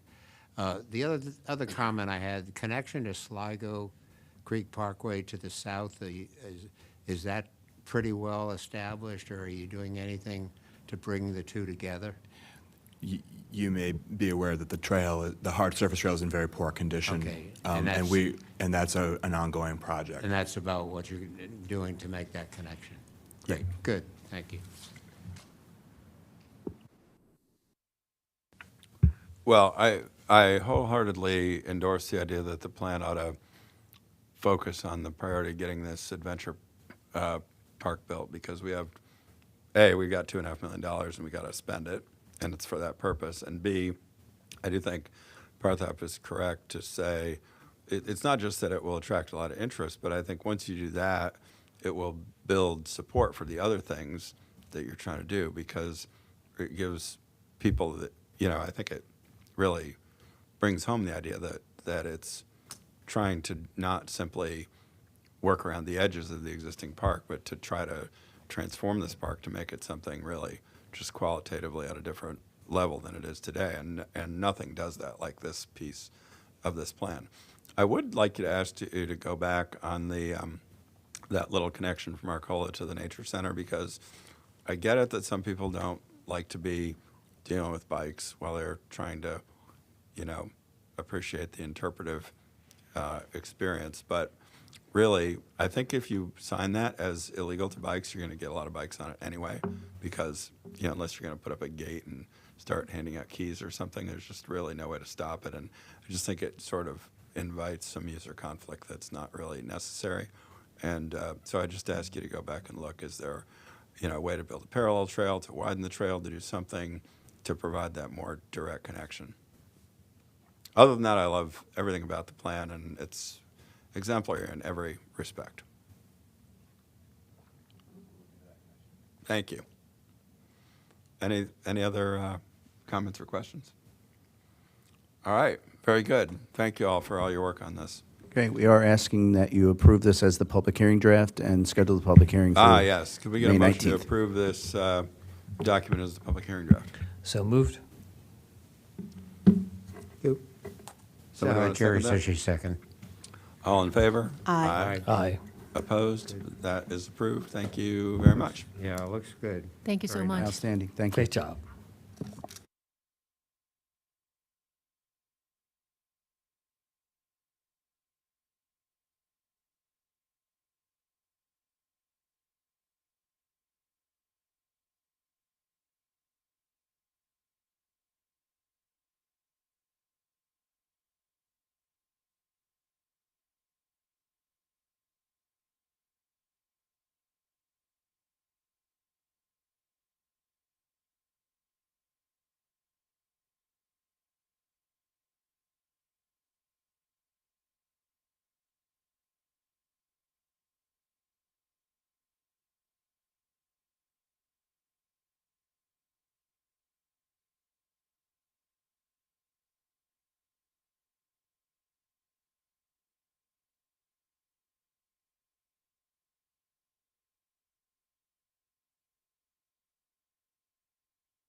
Okay, we're ready for item 9, Treville Parcel N, Building B, Site Plan Amendment with Parker Smith.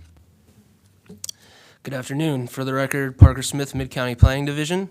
This is Treville Parcel N, Building B, Site Plan Amendment Application 8-2001-012E, and the associated water quality plan. This is a very exciting project which will add a second research and development building to an emerging biotech campus in the Great Seneca Science Corridor. Staff recommends approval of the site plan amendment and its water quality plan. Staff recommends approval of the site plan amendment, which proposes to develop Building B, a 265,000 square foot research and development building that is the second of 3 buildings envisioned for this biotech campus on Parcel N.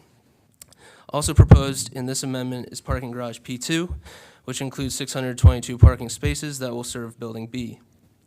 The diagram you see on the screen shows the previously approved Building A and parking garage P1 in green, Building B and parking garage P2 proposed with this amendment outlined in yellow, and anticipated future development shown in blue. The 48.61 acre site is located just south of the intersection of Darnestown Road and Great Seneca Highway. It is bounded to the west by Travilla Road and the Travilla Square Shopping Center, bounded to the south by Shady Grove Road, and to the east by the universities at Shady Grove and associated development. To the north, the site is in close proximity to other biotech, medical, and research uses, including Shady Grove Adventist Hospital. The project's preliminary plan approval includes parcels M and N, but the subject site plan amendment includes only parcel N. The site is currently zoned CRT, but the subject application is being reviewed under the site's previous MXN zoning classification. Provided here is a breakdown of the project's history as it relates to density. An initial preliminary plan approval allowed for 1,030,000 square feet of development on parcels M and N. 500,000 square feet of this development was constructed on parcel M as part of what was then known as the Human Genome Sciences Project. An additional 200,000 square feet was approved for Building A of the parcel M campus in the previous amendment. The plan before you proposes a further 265,000 square feet of development on parcel N, which will leave a remainder of 65,000 square feet of unrealized density on the site following approval of this amendment. Again, here's the image of the campus vision. Building A is outlined in green on the exhibit here, which was approved by the previous amendment. Again, what's proposed with this amendment is in yellow, and future development is in blue. Building B is proposed for 265,000 square feet of research and development use, which will be accessed via a loop road shown in green in the diagram on the screen that was approved as part of the previous amendment.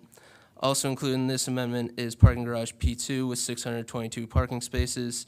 The applicant is also proposing to increase the height limits for Building A and B from 100 to 105 feet.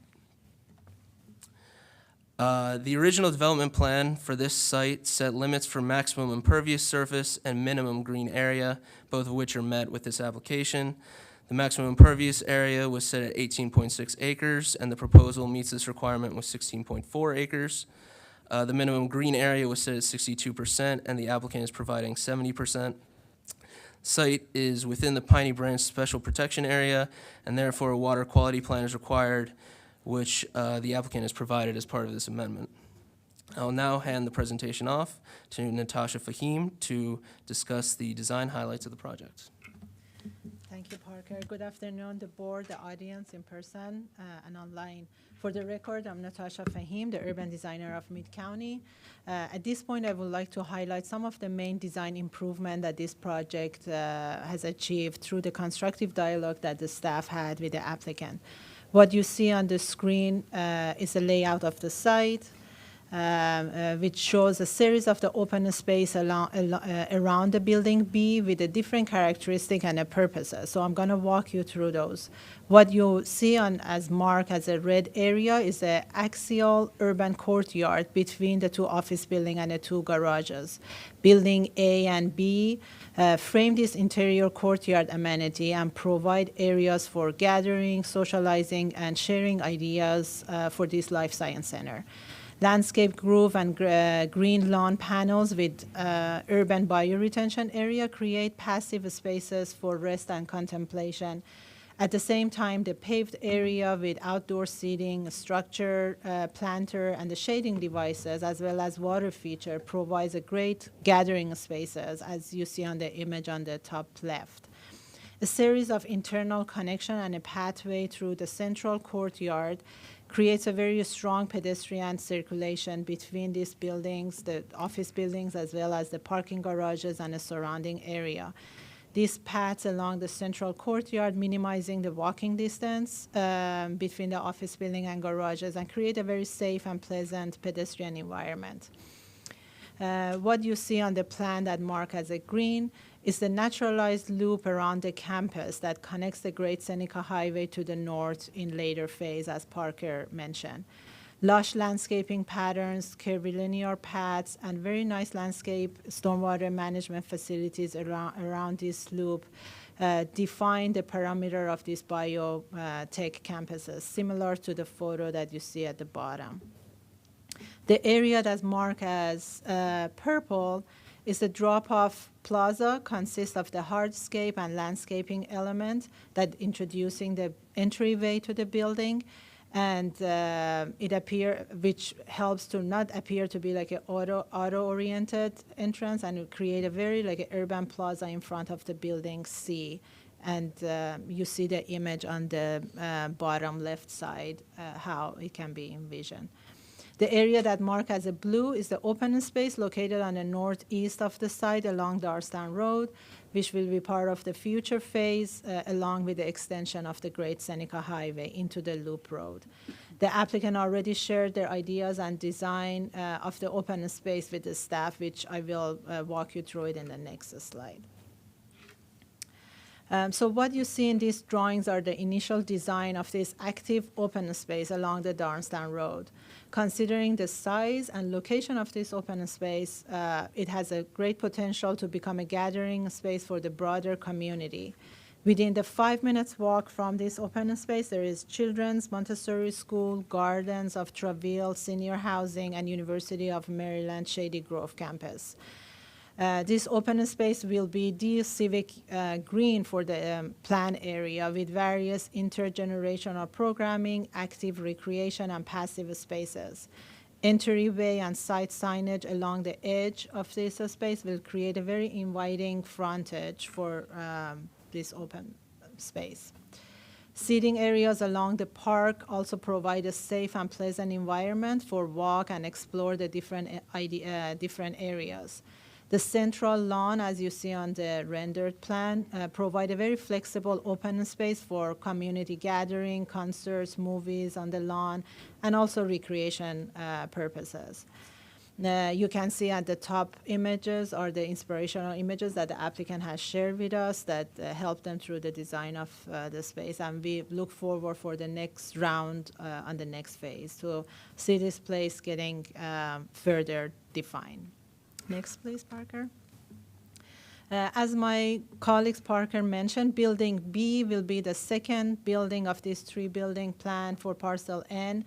This building has 105 feet tall, 5-story above ground, with approximately 265,000 square foot, which will be used for the research and development user seeking to expand in Montgomery County and flourishing our biotech market. Building B features very modern architecture vocabulary similar to what was previously approved for Building A to create a very cohesive campus. Material and design elements that have been used for the elevation create a very visual interest at the street level as well as the views from the far. On the image on the right, you can see the east elevation facing the Loop Road. The extended prominent canopy along the drop-off plaza create a very human-scale architecture element at the ground floor and highlights the entrance to the building and enhance the pedestrian experience. The image on the left side shows the north elevation along the Darstown Road with columns and deep canopies that can be viewed from far. At this point, I would like to say that staff greatly appreciate the collaboration approach that the applicant had through the regulatory process in the past couple of months, and we feel confident that this development will bring the great addition to this planned area and creating the much-needed world-class space for the research and development. I would like to hand the presentation to Parker to walk us through the rest of the findings. Thank you. Thank you, Natasha. So to summarize, this site plan amendment meets all required findings in the zoning code and Chapter 22A. Pedestrian and vehicular circulation systems continue to be adequate, safe, and efficient. The amendment conforms to the Great Seneca Science Corridor Master Plan, and the proposal has been reviewed by other county agencies, and all support this amendment. We have received one piece of community correspondence from the GSSC Implementation Advisory Committee, encouraging staff to prioritize the implementation of the open space and road connection. Staff agrees with this prioritization and has included a condition that will ensure that the open space and road connection are implemented. With that, staff recommends approval of the site plan amendment and the associated water quality plan, subject to the conditions of approval contained in the staff report. Thank you.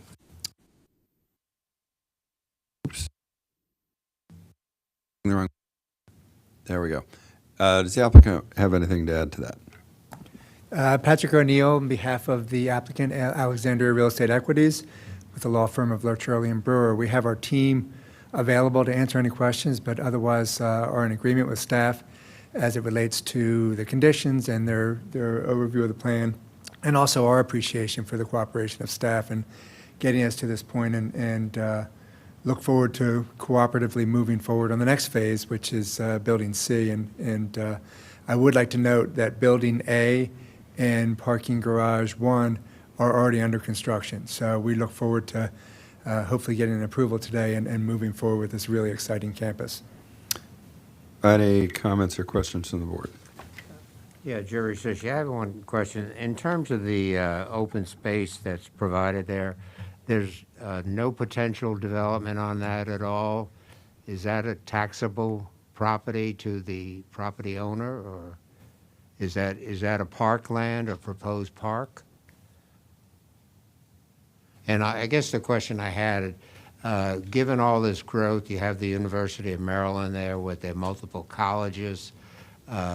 They might be looking for expansion. Is this a potential educational site, or is it totally open space? It is my understanding that this is a master planned open space within the GSSC master plan, so it's recommended to be implemented as an open space, and we've conditioned it as such. And owned by the property owner? Correct, and it's currently taxable. owned by. Yeah, originally it worked on Great Seneca about 1980, but that was supposed to go into Wheaton Parkway. It was going through the firehouse and then into Wheaton Parkway. That got shortchanged, but that particular intersection is a little difficult, and I guess they had a project when they had the training site, and then I think they had one of the mayors of Rockville was a research center that basically Travilla Road with the new development on the north, if that intersection could be reopened, there's a Pepco facility there. But this is a difficult intersection there with Great Seneca comes in. And that, if someone could look at that MCDOT, I know that Pepco building is somewhat of an impediment, but I think that would certainly help circulation in this area.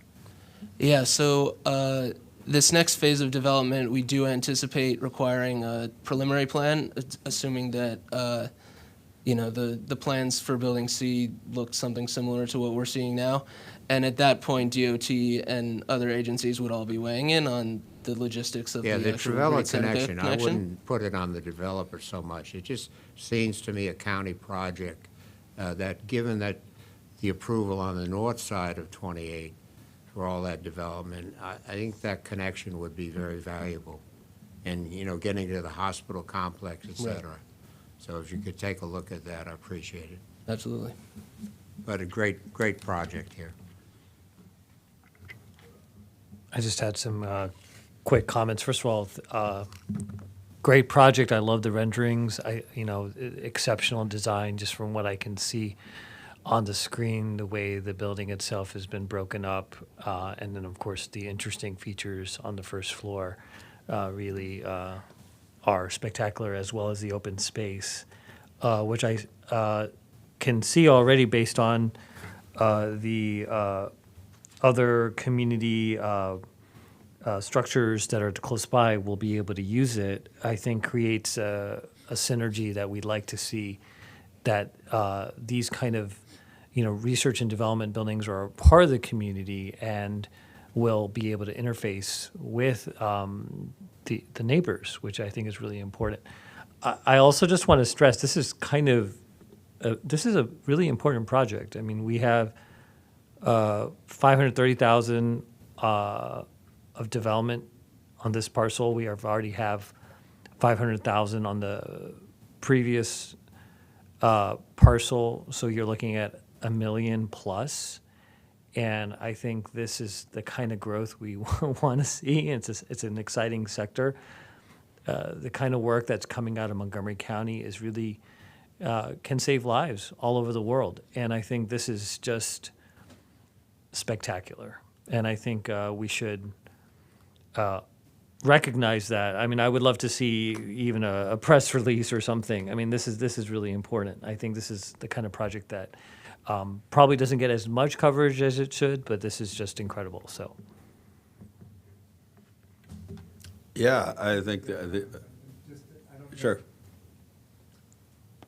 Thank you for those comments. We think that the same. From an economic development standpoint, it's helpful for you to be reminded because you see projects in a vacuum all the time. And this is really representative of Alexandria Real Estate Equity's investment in Montgomery County. And they already have 1 million plus square feet of investment and other property holdings that they're looking to create the world-class biotech campus and synergy within Montgomery County. So I don't know if Bill DePeppo, you wanted to add to that, but that was, I appreciate the recognition that you were giving to the applicant. Thank you, Patrick, and thank you, board, and for your time today. This is an extremely exciting project for Alexandria. If you followed us in the last 4 or 5 years, we've developed almost 1 million square feet of new development just in Shady Grove Life Sciences between Medical Center Drive and now on our new Treville site. There will be a press release. We're finalizing the applicant and the tenant right now, so we're very excited about it too. It's a pretty phenomenal building. The team's worked really hard. We appreciate staff and just want to thank you for the opportunity. Yeah, the only suggestion I'd have for improvement is how about 15 or 20 more just like it? Absolutely, and we're working on that. So okay, very good. We'll look forward to seeing those future development applications. Sure. Anybody want to make a motion? I'll make a motion to approve the site plan amendment with conditions and the adoption of the resolution. Jerry Sushi, second. All in favor? Aye. Oh, Okay, no resolution. So with no resolution, I'll amend that motion. Okay. All in favor? Aye. Aye. Opposed? That is approved unanimously. Thank you very much. Do we Going want to back. just do the budget transfer request? Or since we're We all need to here? go on a different team's Okay. call for that, Got it. but yes. Thank you, everyone.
And now for the last item of the day, item 11, an FY22 budget transfer request for the Planning Department with Karen Warnick.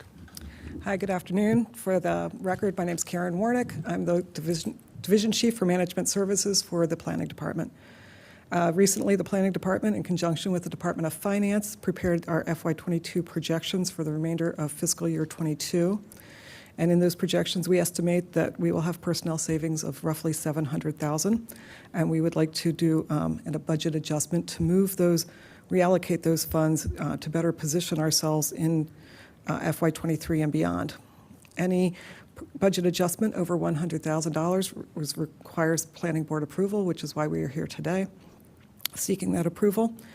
There are 4 items particularly that we would like to move. 2 items are work program initiatives to continue our partnership with the University of Maryland National Center for Smart Growth, and also to hire a consultant to help us with developing methodology for climate assessment in anticipation of Bill 3-22 passing later this year, which would require climate assessment for bills, ETAs, master plans, and master plan amendments. So we need some help to develop the methodology to do those assessments. And then 2 of the other items are to help us pay off our obligated debt service and upgrade for the ERP payments, and those will help alleviate our budget in FY23 through FY27. If anybody has any questions, I'd be happy to answer them. Any questions or comments or motion? Just one comment, we do get a lot of good people coming out of the center there, the Yes. smart growth, and that's great. Is there a motion? I'll make a motion to approve the budget transfer request for the Planning Department. Jerry Sushi, second. All in favor? Aye. Aye. Opposed? That's approved, and we're adjourned.